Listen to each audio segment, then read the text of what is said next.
ಬರ್ರಿ ಬೀಗ್ರ ಊಟ ಮಾಡೋಣ. ಬಾಳ್ ಮಂದಾಗ್ಲಿ ತಗೋರಿ. ನಿಮ್ಮ ಬಾಯಾರಿಕೆಯಿಂದ ಹಂಗ ಆಗ್ಲೇವಾ? ನಮಸ್ತೆ ಗೆಳೆಯರೇ, ಬದುಕಿನ ಬುತ್ತಿಗೆ ತಮಗೆ ಎಂದಿನಂತೆ ಆದರದ ಸ್ವಾಗತ.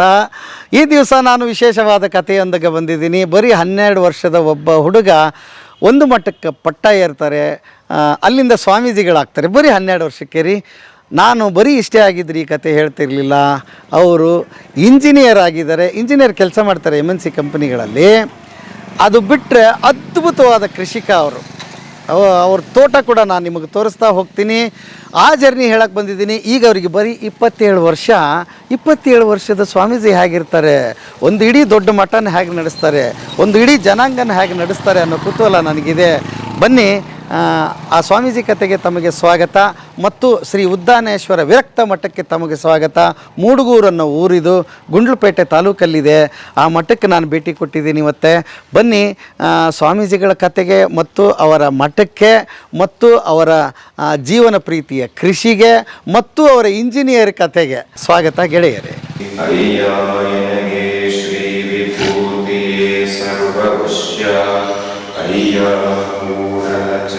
ಸಂಗಮ ದೇವ ಶ್ರೀ ಮಹಾವಿಭೂತಿಯಂಬ ಪರಂ ಜ್ಯೋತಿ ನೀವಾಗಿರಾಗಿ ಎನಗೆ ಶ್ರೀ ಮಹಾವಿಭೂತಿಯೇ ಸರ್ವ ಸಾಧನವಯ್ಯ ಬಸವ. ಓಂ ಶ್ರೀ ಗುರು ಬಸವಲಿಂಗಾಯ ನಮಃ. ಎನಗಿಂತ ಕಿರಿಯರಿಲ್ಲ, ಶಿವಭಕ್ತರಿಗಿಂತ ಹಿರಿಯರಿಲ್ಲ. ನಿಮ್ಮ ಪಾದ ಸಾಕ್ಷಿ, ಎನ್ನ ಮನ ಸಾಕ್ಷಿ, ಕೂಡಲ ಸಂಗಮ ದೇವ ಎನಗಿದೆ ದಿವ್ಯ ಬಸವ. ಓಂ ಶ್ರೀ ಗುರು ಬಸವಲಿಂಗಾಯ ನಮಃ. ನೀನೊಲಿದಡೆ ಕೊರಡು ಪುನರುದಯ್ಯ, ನೀನೊಲಿದಡೆ ಬರಡು ಹಯನಾಗುವುದಯ್ಯ.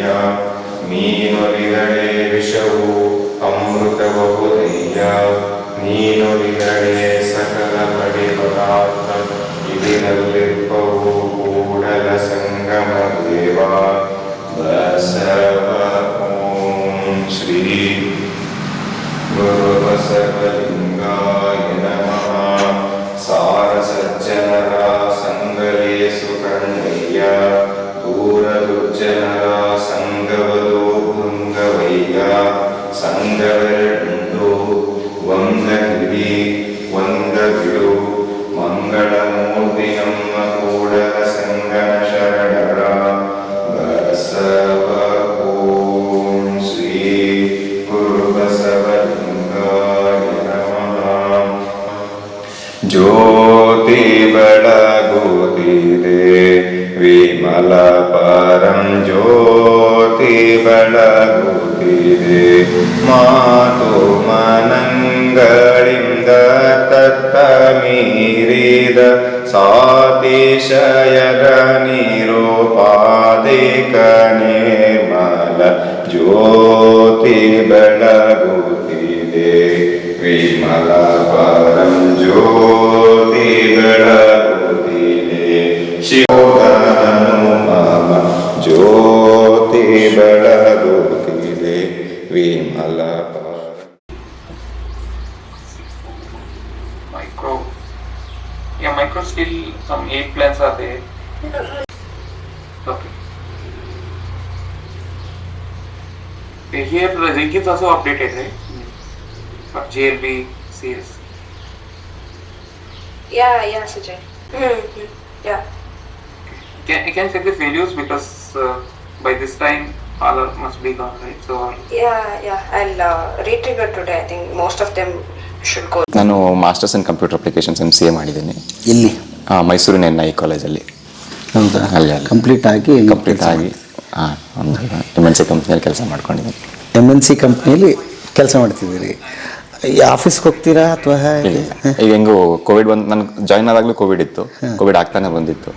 ಅವಾಗಿಂದನೂ ವರ್ಕ್ ಫ್ರಮ್ ಹೋಮ್ ಏನು ಕೆಲಸ, ನಮಗೆ ವರ್ಕ್ ಫ್ರಮ್ ಮಠ, ಸೊ ಮಠದಲ್ಲಿ ನಾವು ನಮ್ಮ ಕೆಲಸಗಳನ್ನು ಇಲ್ಲ ಆನ್ಲೈನಲ್ಲೇ ಮಾಡ್ಕೋತಿದ್ದೆ. ನಾನು ಆಫೀಸ್ಗೆ ಹೋಗಿಲ್ಲ. ಇವತ್ತು ಕೂಡ ನಡೀತಾ ಇದೆ.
ಅದ್ಭುತ. ಭಾಳ ಹೆವಿ ಟ್ರ್ಯಾಕ್ಟರ್ ಇದು ಅನ್ಸುತ್ತೆ ಇದು. 45 HP ಸರ್. 45 HP. ನಮಗೆ ಉಳ್ಮೆಗೆ ಸಾಕಾಗಿತ್ತು, ಈಗ ಬೇಡ ಅನಿಸ್ತು. ಏನು ಉಳಿಮೆಗೆ? ನಮ್ಮ ಮಟ್ಟದ ಉಳುಮೆಗೆ ನಾವು ಬೇರೆಯವ್ರ ಹತ್ರ ಓಡಿಸ್ತಿದ್ವಿ. ನಮ್ಗೆ ಆಮೇಲೆ ಅವಶ್ಯಕತೆ ಇದೆ ಅಂದ್ಬಿಟ್ಟು ತಗೊಂಡ್ವಿ. ಈಗ ಕಾಡು ಕೃಷಿ, ಸಹಜ ಕೃಷಿ ಬಂದಾಗ ಬೇಕಾಗಿರ್ಲಿಲ್ಲ ಅನಿಸ್ತು. ಈ ತಗೊಂಡಿದೀವಲ್ಲ ನಿಂತಿರ್ಲಿ ಸುಮ್ಮನೆ ಅಂತ. ಅಲ್ಲ ಇರ್ಲಿ ಬಿಡಿ, ಆಯಾ ತಕ್ಕಕ್ಕೆ ಏನೋ ಬೇಕು ಅಂತ. ಮುಂದಕ್ಕೂ ಮತ್ತೇನ ಓಡ್ಲಿಕ್ಕೆ ಬೇಕಾಗುತ್ತೆ, ಅದಕ್ಕೆ ಸುಮ್ಮನೆ ಹಾಗೆ ಇಟ್ಕೊಳ್ಳೋದು. ಆದಷ್ಟು ಉಳುಮೆನ ಕಡಿಮೆ ಮಾಡಿ ಇನ್ನು ಇದಕ್ಕೆ ಸ್ವಲ್ಪ ಕೆಲಸ ಕಮ್ಮಿ ಕೊಡಬೇಕು ಅಂತ ನನ್ನ ಆಸೆ. ಒಟ್ಟಿನಲ್ಲಿ ಇದು ಬರಬಾರ್ದು, ಆದಷ್ಟು ಬರಬಾರ್ದು, ಅನಿವಾರ್ಯ ಇದ್ದಾಗ ಮಾತ್ರ ಬರಬೇಕು. ನಿಮಗೆ ಭಾಳ ಕೃಷಿ ಆಸಕ್ತಿ ಅಂತ ಕೇಳಿದೆ ನಾನು. ಅಂದರೆ ಮಠಕ್ಕೆ ಗುರುಗಳಾದಾಗಿಂದನೂ ತುಂಬ ಆಸಕ್ತಿ ಅನ್ನೋಕ್ಕಿಂತ ಹೆಚ್ಚಾಗಿ ಅಂದರೆ ನಮ್ಗೆ ಅನುಭವನೇ ಇರಲಿಲ್ಲ. ಏನೋ ಮಾಡಬೇಕು, ಹೇಗೆ ಮಾಡಬೇಕು ಅಂತ ತಿಳುವಳಿಕೆನೂ ಬರ್ತಿರ್ಲಿಲ್ಲ ನಾವು. ಹಾಗಾಗಿ ತೆಂಗಿನ ತೋಟನೇ ಫಸ್ಟ್ ಅದನ್ನು ಕಾಪಾಡ್ಕೊಳ್ಳೋಣ ಅಂತೇಳಿ ಈಗ ಇದೊಂದು 5 ಎಕರೆ ತೋಟ. ಇದು ಎಷ್ಟು ಎಕರೆ ತೋಟ? 5 ಎಕರೆ ಬರುತ್ತೆ ತೋಟ ಇದು. 5.5 ಎಕರೆ ತೋಟ. ಹಾಂ, ತೆಂಗಿನ ಮರಗಳಿದೆ. ತೆಂಗಿನ ಮರಗಳಿದೆ. ಹಾಂ, ಮತ್ತೆ ಈಗ ಬಾಳೆ ಹಾಕ್ಸಿದ್ದೀನಿ, ಸ್ವಲ್ಪ ಬಾಳೆ ಹಾಕ್ಸಿದ್ದೀನಿ. ಬಾಳೆ ಹಾಕ್ಸಿದ್ದೀನಿ. ಓಕೆ. ನಾನು ಇಲ್ಲಿ ತನಕ ಸ್ವಲ್ಪ ಈ ಆಧುನಿಕ ವ್ಯವಸಾಯ ಅಂದರೆ ರಾಸಾಯನಿಕ ವ್ಯವಸ್ಥೆಗಳಲ್ಲಿ ಕಳೆದ ಒಂದು 2 ವರ್ಷ ತನಕನೂ ಅನಿವಾರ್ಯವಾಗಿ ನಾವು ಅದನ್ನು ಮಾಡ್ತಾ ಇದ್ವಿ. ಎಲ್ಲೋ ಒಂದು ಕಡೆ ನಮ್ಮ ಅಂತರಂಗದಲ್ಲಿ ಮತ್ತು ಬೇರೆ ರೈತರ ಒಂದು ಅನುಭವದ ಮುಖಾಂತರ ಈ ರಾಸಾಯನಿಕದ ವ್ಯವಸ್ಥೆಗಳಲ್ಲಿ ಏನೋ ಸಮಸ್ಯೆಗಳಾಗ್ತಾ ಇದೆ, ನಮಗದು ಸರಿಯಲ್ಲ ಅಂತಂತ ಶುರುವಾಯಿತು. ಹಾಗಾಗಿ ಏನಾದ್ರು ಬೆಳಿತೀನಿ ಅಂತಂದರೆ ನಾನು ಹಾಕ್ಲೇಬೇಕಾಗುತ್ತೆ. ಸೊ ಬೆಳೆಯೋದೇ ಬೇಡ, ಏನು ಒಂದು 2 ವರ್ಷ ಹಾಗೆ ಇರಲಿ ಅಂತ ನಾನು ಹಾಗೆ ಬಿಟ್ಟು ಈಗ ಒಂದಷ್ಟು ಬಾಳೆ ಹಾಕ್ಸಿದ್ದೀವಿ. ಇದನ್ನು ಪರಿಪೂರ್ಣ ಸಾವಯವ ಕೃಷಿಯಲ್ಲಿ ಎಷ್ಟು ಸಾಧ್ಯ ಆಗುತ್ತೆ ಅಷ್ಟು ಪರಿಪೂರ್ಣ ಏನೇ ಬೆಳೆದ್ರೂ ಅದು ಸಾವಯವದಲ್ಲೇ ಬೆಳಿಬೇಕು ಅನ್ನೋ ಒಂದು ಆಸೆಯನ್ನು ಇಟ್ಕೊಂಡು ಈಗ ಸಾವಯವ ಕೃಷಿಯ ಮುಖಾಂತರ ಮಾಡೋ ಪ್ರಯತ್ನ ಮಾಡ್ತಾ ಇದ್ದೀವಿ. ಈಗ ಮೊದಲನೇ ಹೆಜ್ಜೆ ಹಂಗಾಗಿ ನಡೀತಾ ಇದೆ. ಇದರ ಜೊತೆಗೆ ವ್ಯವಸಾಯ ಅನ್ನೋಂಥದ್ದು ಈಗ ನಮ್ಮ ದೇಶದ ಮೂಲ ಕಾಯಕನೇ ಅದು. ಪರಿಪೂರ್ಣ ಇರತಕ್ಕಂಥ ಎಲ್ಲರೂ ಕೂಡ ನಾವು ಕಾಯಕದಲ್ಲಿ ವ್ಯವಸಾಯಕ್ಕೆ ಮಹತ್ವವನ್ನು ಕೊಡ್ತಕ್ಕಂಥದ್ದು. ಈ ವ್ಯವಸಾಯದ ಅಥವಾ ಅಗ್ರಿಕಲ್ಚರ್ ವ್ಯವಸ್ಥೆ ಇರೋದ್ರಿಂದನೇ ನಮ್ಮ ದೇಶ, ನಮ್ಮ ಇಡೀ ಭೂಮಿ ಬೆಳೀತಾ ಇರ್ತಕ್ಕಂಥದ್ದು. ಹಾಗಾಗಿ ನಾವೆಲ್ಲರೂ ಕೂಡ ತಿನ್ನುವಂಥ ಪ್ರಸಾದವೂ ಕೂಡ ಅಮೃತವಾಗಿರಬೇಕು. ನಾವು ವಿಷವನ್ನು ಹಾಕೊಂಡು ಅದನ್ನು ಅಮೃತ ಅಂತ ತಿಂದರೆ ಅದು ಪ್ರಯೋಜನ ಆಗೋದಿಲ್ಲ. ಹಾಕೋದು ಕೂಡ ಅಮೃತವಾಗಿರಬೇಕು, ತಿನ್ನೋದು ಅಮೃತವಾಗಿದ್ದಾಗ ಖಂಡಿತವಾಗಿ ಜೀವನವೂ ಚೆನ್ನಾಗಿರುತ್ತೆ ಅನ್ನೋದು ನನ್ನ ಭಾವನೆ. ಹಾಗೆ ಆ ಪ್ರಯತ್ನದಲ್ಲಿ ನಾನು ಇವಾಗ ಹೆಜ್ಜೆ ಮನಸ್ಸು ಮಾಡಿದ್ದೀನಿ. ಹಾಗೆ ನಡೀತೀನಿ ಖಂಡಿತವಾಗಿ. ಭಾಳ ಉತ್ತಮವಾದ ಕೆಲಸ ಇದು. ಯಾಕೆಂದರೆ ನೀವು ಇನ್ನೊಬ್ಬರಿಗೆ ಪ್ರೇರಣೆ ಆಗ್ತೀರಿ. ನಮ್ಮ ಬುದ್ಧಿನೇ ಮಾಡಿದರೆ ನಾವು ಮಾಡ್ಬೋದು ಅಂತ ಬೇಕಾದ ಶಿಷ್ಯಂದರಿಗೆ ಆಸೆ ಹುಟ್ಟಬಹುದು. ಮತ್ತು ಪ್ರಸಾದದ ರೂಪದಲ್ಲಿ ಸಾವಯವ ಅವರಿಗೆ ಪ್ರಸಾದ ಕೊಡಬಹುದು. ಅಲ್ಲಿಂದಾನೇ ಪ್ರಸಾದದಿಂದ ಶುರುವಾಗಲಿ ಇದು ಆಂದೋಲನ ಅಂತ. ಹೌದು ಸರ್, ಹೌದು. ಓಕೆ. ಪ್ರಸಾದ ಮತ್ತು ಎಲ್ಲೋ ಒಂದು ಕಡೆ ನಮ್ಮ ಮನುಷ್ಯನ ಅಂದರೆ ಆ್ಯಸ್ ಅ ಹೋಲ್ ಒಬ್ಬ ಮನುಷ್ಯನ ಉಪಸ್ಥಿತಿ ಭೂಮಿಯಲ್ಲಿ ಬಹಳ ಒಳ್ಳೆಯ ಬೆಳವಣಿಗೆಯನ್ನು ತಂದಿದೆ ಇಲ್ಲಿ ತನಕ. ಆದರೆ ಎಲ್ಲೋ ಒಂದು ಕಡೆ ಇತ್ತೀಚಿನ ಒಂದು 20-30 ವರ್ಷದಿಂದ ಮನುಷ್ಯನ ದಬ್ಬಾಳಿಕೆ ಭೂಮಿಯ ಮೇಲೆ ಏನಾಗ್ತಾ ಇದೆ, ಆ ಭೂಮಿಯ ದಬ್ಬಾಳಿಕೆಯಿಂದ ಭೂಮಿ ತನ್ನ ಶಕ್ತಿಯನ್ನು ಕಳ್ಕೊತಾ ಇದೆ, ತನ್ನ ಸಾಮರ್ಥ್ಯವನ್ನು ಎಲ್ಲೋ ಒಂದು ಕಡೆ ಕಳ್ಕೊತಾ ಇದೆ. ಮನುಷ್ಯನ ಸ್ವಾರ್ಥಕ್ಕೆ ನಾವು ಭೂಮಿಯನ್ನು, ಕಾಡುಗಳನ್ನು ಬಹಳ ವಿಶೇಷ ಅನ್ನೋಕ್ಕಿಂತ ದುರ್ಲಭವಾಗಿ ನಾವು ಅದನ್ನು ಬಳಸ್ಕೊತಾ ಇದ್ದೀವಿ. ಹಾಗಾಗಿ ನಾವು ಒಂದು ಸಣ್ಣ ಅಭಿಯಾನವನ್ನು ಕೂಡ ಮಾಡಿದ್ದೀವಿ. ಈಗ ಮರ ಬೆಳೆಸಿದರೆ ಉಳಿಸಿ ಅಂತ ಚಿಕ್ಕದಾಗಿ ಒಂದು ಗುಂಡ್ಲುಪೇಟೆ ಭಾಗದಲ್ಲಿ ನಾವು ಒಂದಷ್ಟು ಸಣ್ಣ ಗಿಡಗಳನ್ನು ನೆಡುವ ಮುಖಾಂತರ ಒಂದಷ್ಟು ಸಮಾಜದಲ್ಲಿ ಇರ್ತಕ್ಕಂಥ ಎಲ್ಲ ಸದ್ಭಕ್ತರಿಗೆ, ಅದೇ ಒಂದು ಜಾತಿಗಾಗಲಿ ಸೀಮಿತ ಎಲ್ಲರಿಗೂ ಅದರಲ್ಲಿ ಇನ್ವಾಲ್ವ್ ಆಗಿ ಎಲ್ಲರೂ ಕೂಡ ಒಂದಷ್ಟು ಗಿಡಗಳನ್ನು ನೆಡುವ ಮುಖಾಂತರ ಒಂದಷ್ಟು ನಮಗೆ ಹಂಬಲ ಮೂಡಿಸ್ಬೇಕು. ನಾವು ಈಗ ನಮ್ಮ ಹತ್ರ ಒಂದು ಮೊಬೈಲ್ ಇದೆ ಅಂದಾಗ ನಾವು ಬಹಳ ಜೋಪಾನವಾಗಿ ನೋಡ್ಕೋತೀವಿ, ಅದು ಎಲ್ಲೂ ಹೊಡಿಬಾರ್ದು ಬೀಳಬಾರ್ದು ಅಂತ ನೋಡ್ಕೋತೀವಿ. ಒಂದು ಮಗು ಇದ್ದಾಗ ಮಗುನ ಭಾಳ ಜೋಪಾನ ಮಾಡ್ತೀವಿ. ಅದೇ ರೀತಿ ನಾವು ಪ್ರಕೃತಿಯ ಮಕ್ಕಳು. ಪ್ರಕೃತಿ ತನ್ನ ತಾಯಿ ನಮ್ಮನ್ನು ಎಷ್ಟು ವಿಶೇಷವಾಗಿ ನೋಡ್ಕೋತಾಳೆ. ಆದರೆ ನಮಗೆ ಆ ತಾಯಿ ಮೇಲೆ ನಮಗೆ ಎಲ್ಲೋ ಒಂದು ಕಡೆ ಅಭಿಮಾನ ಕಮ್ಮಿ ಆಗ್ತಾ ಇದೆ, ಪ್ರೀತಿ ಕಮ್ಮಿ ಆಗ್ತಾ ಇದೆ. ಹಾಗಾಗಿ ಒಂದಷ್ಟು ಹಂಬಲವನ್ನು ಮೂಡಿಸೋ ಪ್ರಯತ್ನ ಮಾಡಬೇಕು ಅಂತ ಹೇಳಿ ಈ ಒಂದು ಅಭಿಯಾನವನ್ನು ಶುರು ಮಾಡಿದ್ದೀವಿ. ಈಗ ತುಂಬ ಜನಕ್ಕೆ ಒಂದಿಷ್ಟು ಗೊಂದಲಗಳಿದೆ. ಕೃಷಿ ಅಂದರೆ ಯಾವುದನ್ನು ಮಾಡಬೇಕು ಅಂತ. ನಿಮಗೂ ಆ ಗೊಂದಲಗಳಿತ್ತ, ಈಗ ಯಾವುದನ್ನು ಆಯ್ಕೆ ಮಾಡ್ಕೊಂಡಿದ್ದೀರಿ? ಗೊಂದಲ ಅಂದರೆ ಇದು ಒಂದು ತಪಸ್ಸೇನೆ. ನಾವು ಒಂದು ದಿನದಲ್ಲಿ ಇದನ್ನ ಕಾಣಲಿಕ್ಕೆ ಸಾಧ್ಯ ಇಲ್ಲ ಅಂತ ನನ್ನ ಭಾವನೆ. ನಾವು ಎಲ್ಲ ರೀತಿಯ ವ್ಯವಸಾಯನೂ ಮಾಡೋ ಪ್ರಯತ್ನವನ್ನು ಮಾಡಿದ್ವಿ. ಈಗ ಒಂದೇನು ಅಂದರೆ ನನಗೆ ಸಮಯದ ಅಭಾವ, ಜವಾಬ್ದಾರಿಗಳು ಮತ್ತು ನನ್ನ ಆಫೀಸ್ ಕೆಲಸ ಎಲ್ಲ ಇರೋದ್ರಿಂದ ನನಗೆ ಪರಿಪೂರ್ಣ ಸಮಯ ಸಿಕ್ಕಲ್ಲ. ಹಾಗಾಗಿ ತೋಟವನ್ನು ಅಚ್ಚುಕಟ್ಟಾಗಿ ಮೇಂಟೈನ್ ಮಾಡೋ ಪ್ರಯತ್ನ ಮಾಡ್ತಾ ಇದ್ದೀವಿ. ಇನ್ನು ಮುಂದೆ ಆದಷ್ಟು ಸಾವಯವದಲ್ಲಿ ಈ ಏನು ನಮ್ಮ ಈ ತೋಟ ಇದೆ ಇದನ್ನು ಪರಿಪೂರ್ಣ ಒಂದು ಕಾಡಿನ ಹಾಗೆ ನಾವು ಮಾಡಬೇಕು ಅನ್ನೋ ನನ್ನ ಒಂದು ಆಸೆ. ಕಾಡಿನ ಹಾಗೆ ಕಾಡು ಕೃಷಿ ಕಾಡು ಕೃಷಿ ಖಂಡಿತವಾಗಿ. ಅಂದ್ರೆ ಈಗ ಜೋಳ ಹಾಕಿದಿರಿ, ಇಲ್ಲೇ ಜೋಳ ಬೆಳೆಯಲ್ಲ ಇಲ್ಲಿ. ಏನು ಬೆಳಿತೀರಿ? ಇಲ್ಲ ಜೋಳ ನಾನು ಬಂಡ್ಲು ಬಾಳ ಹಾಕಿದ್ವಿ. ಈಗ ಜೋಳ ಹಾಕೊಂಡು ದನಗಳಿಗೆ ಮೇವು ಬೇಕಾಗಿತ್ತು, ಹಾಗಾಗಿ ಸೊ ಇದನ್ನು ನೆಕ್ಸ್ಟ್ ಕಟಾವು ಮಾಡಿದ್ಮೇಲೆ ಪರಿಪೂರ್ಣವಾಗಿ ನಾವು ಒಂದಷ್ಟು ಮರವಾಗಿ ಬೆಳೀತಕ್ಕಂತಹ ಹಣ್ಣಿನ ಗಿಡಗಳನ್ನು ಅಥವಾ ಹೂವಿನ ಗಿಡಗಳನ್ನ, ಅಂದರೆ ನಮ್ಮ ತೋಟ ನಮಗೆ ಕಾಡ ಕಾಣಬೇಕು, ಕಾಡಿನಲ್ಲೇ ನಮಗೆಲ್ಲವೂ ಇರೋದು. ನಾವು ಕಾಡನ್ನು ನಾಡು ಮಾಡ್ಕೊಂಡು ನಾವೇನು ಮಾಡಿದ್ದೀವಿ, ಸಂಕುಚಿತ ಮನಸ್ಥಿತಿಗೆ ನಾವು ನಮ್ಮ ನಾಡನ್ನು ಕೂಡ ತರ್ತಾ ಇದ್ದೀವಿ. ಹಾಗಾಗಿ ಇಲ್ಲೊಂದಷ್ಟು ಕಾಡನ್ನು ಅಂದರೆ ಪರಮಾತ್ಮ ಕ್ರಿಯೇಟ್ ಮಾಡಿಕೊಡ್ತಾನೆ, ನಾವು ಮಾಡೋ ಮನಸ್ಸನ್ನಾರು ನಾವು ಮಾಡೋ ಪ್ರಯತ್ನ ಮಾಡೋಣ ಅಂತ. ಈಗ ಕಾಡು ಕೃಷಿಗೆ ಮತ್ತು ಸಹಜ ಕೃಷಿಗೆ ಇರೋ ವ್ಯತ್ಯಾಸ ಏನು ಹಾಗಾದರೆ?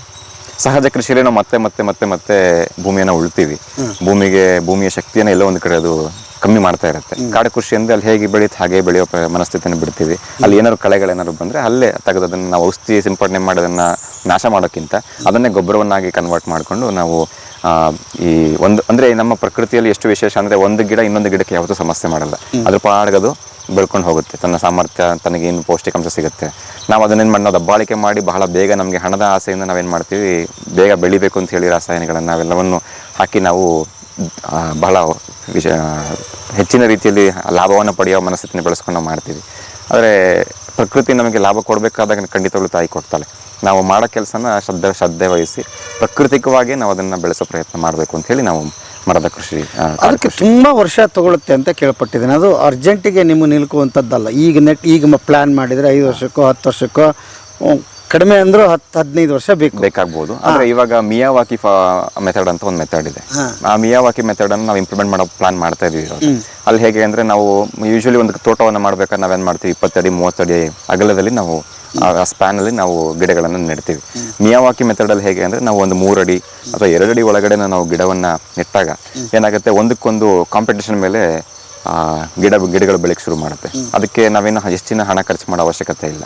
ಆ ವ್ಯವಸ್ಥೆಯಲ್ಲಿ ನಾವು ಮಾಡ್ತಾ ನಾವು 10 ವರ್ಷದಲ್ಲಿ ಏನು ನಾವು ಒಂದು ತೋಟವನ್ನು ಮಾಡಬೇಕು ಅಂತ ಅನ್ಕೋತೀವೋ 20 ಅಡಿ ಅಥವಾ 30 ಅಡಿ ಸ್ಪ್ಯಾನಲ್ಲಿ ನಾವು ಈ ಮಿಯಾವಾಕಿ ಮೆಥಡ್ ಅಥವಾ ಮಿಯಾವಾಕಿ ಫಾರೆಸ್ಟ್ ಮೆಥಡನ್ನು ನಾವು ಉಪಯೋಗಿಸ್ಕೊಂಡಾಗ 5 ವರ್ಷಕ್ಕೆ ನಾವು ಆ ಗ್ರೋತನ್ನು ಇಲ್ಲಿ ಕಾಣ್ಬೋದು ಖಂಡಿತವಾಗಿ. ಅದನ್ನು ನಾನು ಬೇರೆ ಕಡೆ ಎಲ್ಲ ಹೋಗಿ ನೋಡ್ಕೊಂಬರೋ ಪ್ಲಾನ್ ಮಾಡಿದ್ದೀನಿ. ಯೂಟ್ಯೂಬಲ್ಲಿ ನಾನು ನಿಮ್ಮ ಸೋಷಿಯಲ್ ಮೀಡಿಯಾದಲ್ಲ ವಿಚಾರಗಳನ್ನು ರಿಸರ್ಚನ್ನು ಮಾಡ್ತಾ ಇದ್ದೀನಿ. ಹಾಗಾಗಿ ಆ ಮೆಥಡ್ ಬಹಳ ವೇಗವಾಗಿ ನಮಗೆ ಕಾಡನ್ನು ಬೆಳೆಸುವಂಥ ಪ್ರಯತ್ನವನ್ನು ಮಾಡುತ್ತೆ. ಈಗಾಗಲೇ ನಮ್ಮ ಸಿಟಿಗಳಲ್ಲೂ ಕೂಡ ಅರ್ಬನ್ ಫಾರೆಸ್ಟ್ ಅಂತ ಮಾಡ್ತಾರೆ.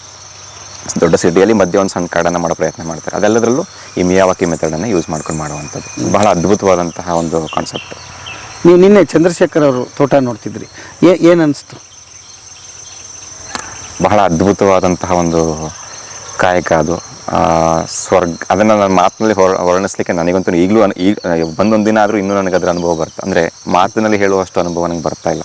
ಅಷ್ಟು ವಿಶೇಷವಾಗಿ ಅವರು ಅದು ಒಂದು ತಪಸ್ಸಿದ್ದ ಹಾಗೆ ಆ ತಪಸ್ಸನ್ನು ಬಹಳ ಶ್ರದ್ಧೆಯಿಂದ ನಿಷ್ಠೆಯಿಂದ ಪ್ರಕೃತಿ ತಾಯಿ ಜೊತೆ ಬೆರೆತು ಅವರು ಆ ಅನುಭವವನ್ನು ಮಾಡಿದ್ದಾರೆ. ಬಹಳ ಬಹಳ ಅದ್ಭುತವಾದಂತಹ ಜಾಗ. ಅದನ್ನು ನಾವೆಲ್ಲರೂ ಕೂಡ, ನಾವು ರೈತರಾಗಿರ್ತಕ್ಕಂಥವ್ರು ಎಲ್ಲರೂ ನಾವು ಅಲ್ಲಿ ಹೋಗಿ ನೋಡಬೇಕಂತ ಒಂದು ಜಾಗಗಳನ್ನು.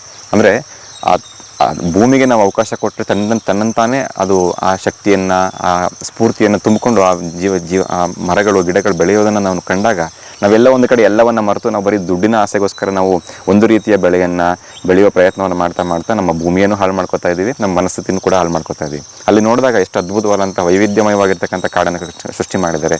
2-4 ಸಾವಿರ ವಿವಿಧ ರೀತಿಯಾದಂತಹ ಗಿಡಗಳನ್ನು ಬೆಳೆಸಿದ್ದಾರೆ. ಅಲ್ಲಿ ಪ್ರಸಾದಕ್ಕೆ ಬೇಕಾದ್ರೆ ಯಾವ್ದಾದ್ರು ಏನು ಬೇಕಾದ್ರೂ ತೊಗೊಂಡು ತಿನ್ನುವಂತಹ ವ್ಯವಸ್ಥೆ ಇದೆ. ಇಲ್ಲಿ ನಾವು ಏನು ಬೇಕು ಅಂದರೆ ಒಂದೇ ರೀತಿ ಬೆಳೆ ಬೆಳಿತೀವಿ, ಇನ್ನು ಮಿಕ್ಕದನ್ನೆಲ್ಲ ನಾವು ಮಾರ್ಕೆಟ್ನಲ್ಲಿ ಹೋಗಿ ತೊಗೊಂಬರೋದು. ಅಲ್ಲಿ ಅಂದರೆ ಜೀವನವನ್ನು ಮಾಡಲಿಕ್ಕೆ ಹಣ ಅವಶ್ಯಕತೆ ಇಲ್ಲ ಅನ್ನೋದನ್ನು ನಾವು ಕಲಿಯೋದಕ್ಕೆ ಒಂದು ಒಳ್ಳೆಯ ಸ್ಥಾನ ಅಂತ ನನಗೆ ಅನ್ನಿಸ್ತು. ಜೀವನದಲ್ಲಿ ಹಣದ ಅವಶ್ಯಕತೆ ಇಲ್ಲ. ಆ ಹಣ ಬೇಕು ಅಂದರೆ ಇಲ್ಲಿ ಪ್ರಕೃತಿ ಮುಖಾಂತರ ನಮ್ಗೆ ಹಣ ಬರುತ್ತೆ. ಅದು ಅವಕಾಶ ಬಂದಾಗ ನಾವು ಬದುಕೋದನ್ನೇ ಮೊದಲು ಕಲಿಬೇಕು. ಬದುಕೋದನ್ನು ಯಾರ ಜೊತೆ ಬದುಕೋದನ್ನು ಕಲಿಬೇಕು, ಸಮಾಜದ ಜೊತೆ ಬದುಕೋದನ್ನು ಕಲಿಬೇಕು, ಪ್ರಕೃತಿ ಜೊತೆ ಬದುಕೋದನ್ನು ಕಲಿಬೇಕು. ನಾವು ಪ್ರಕೃತಿ ಮೇಲೆ ದಬ್ಬಾಳಿಕೆ ಮಾಡಿ ಬದುಕೋ ಪ್ರಯತ್ನ ಮಾಡ್ತಾ ಇದ್ದೀವಿ.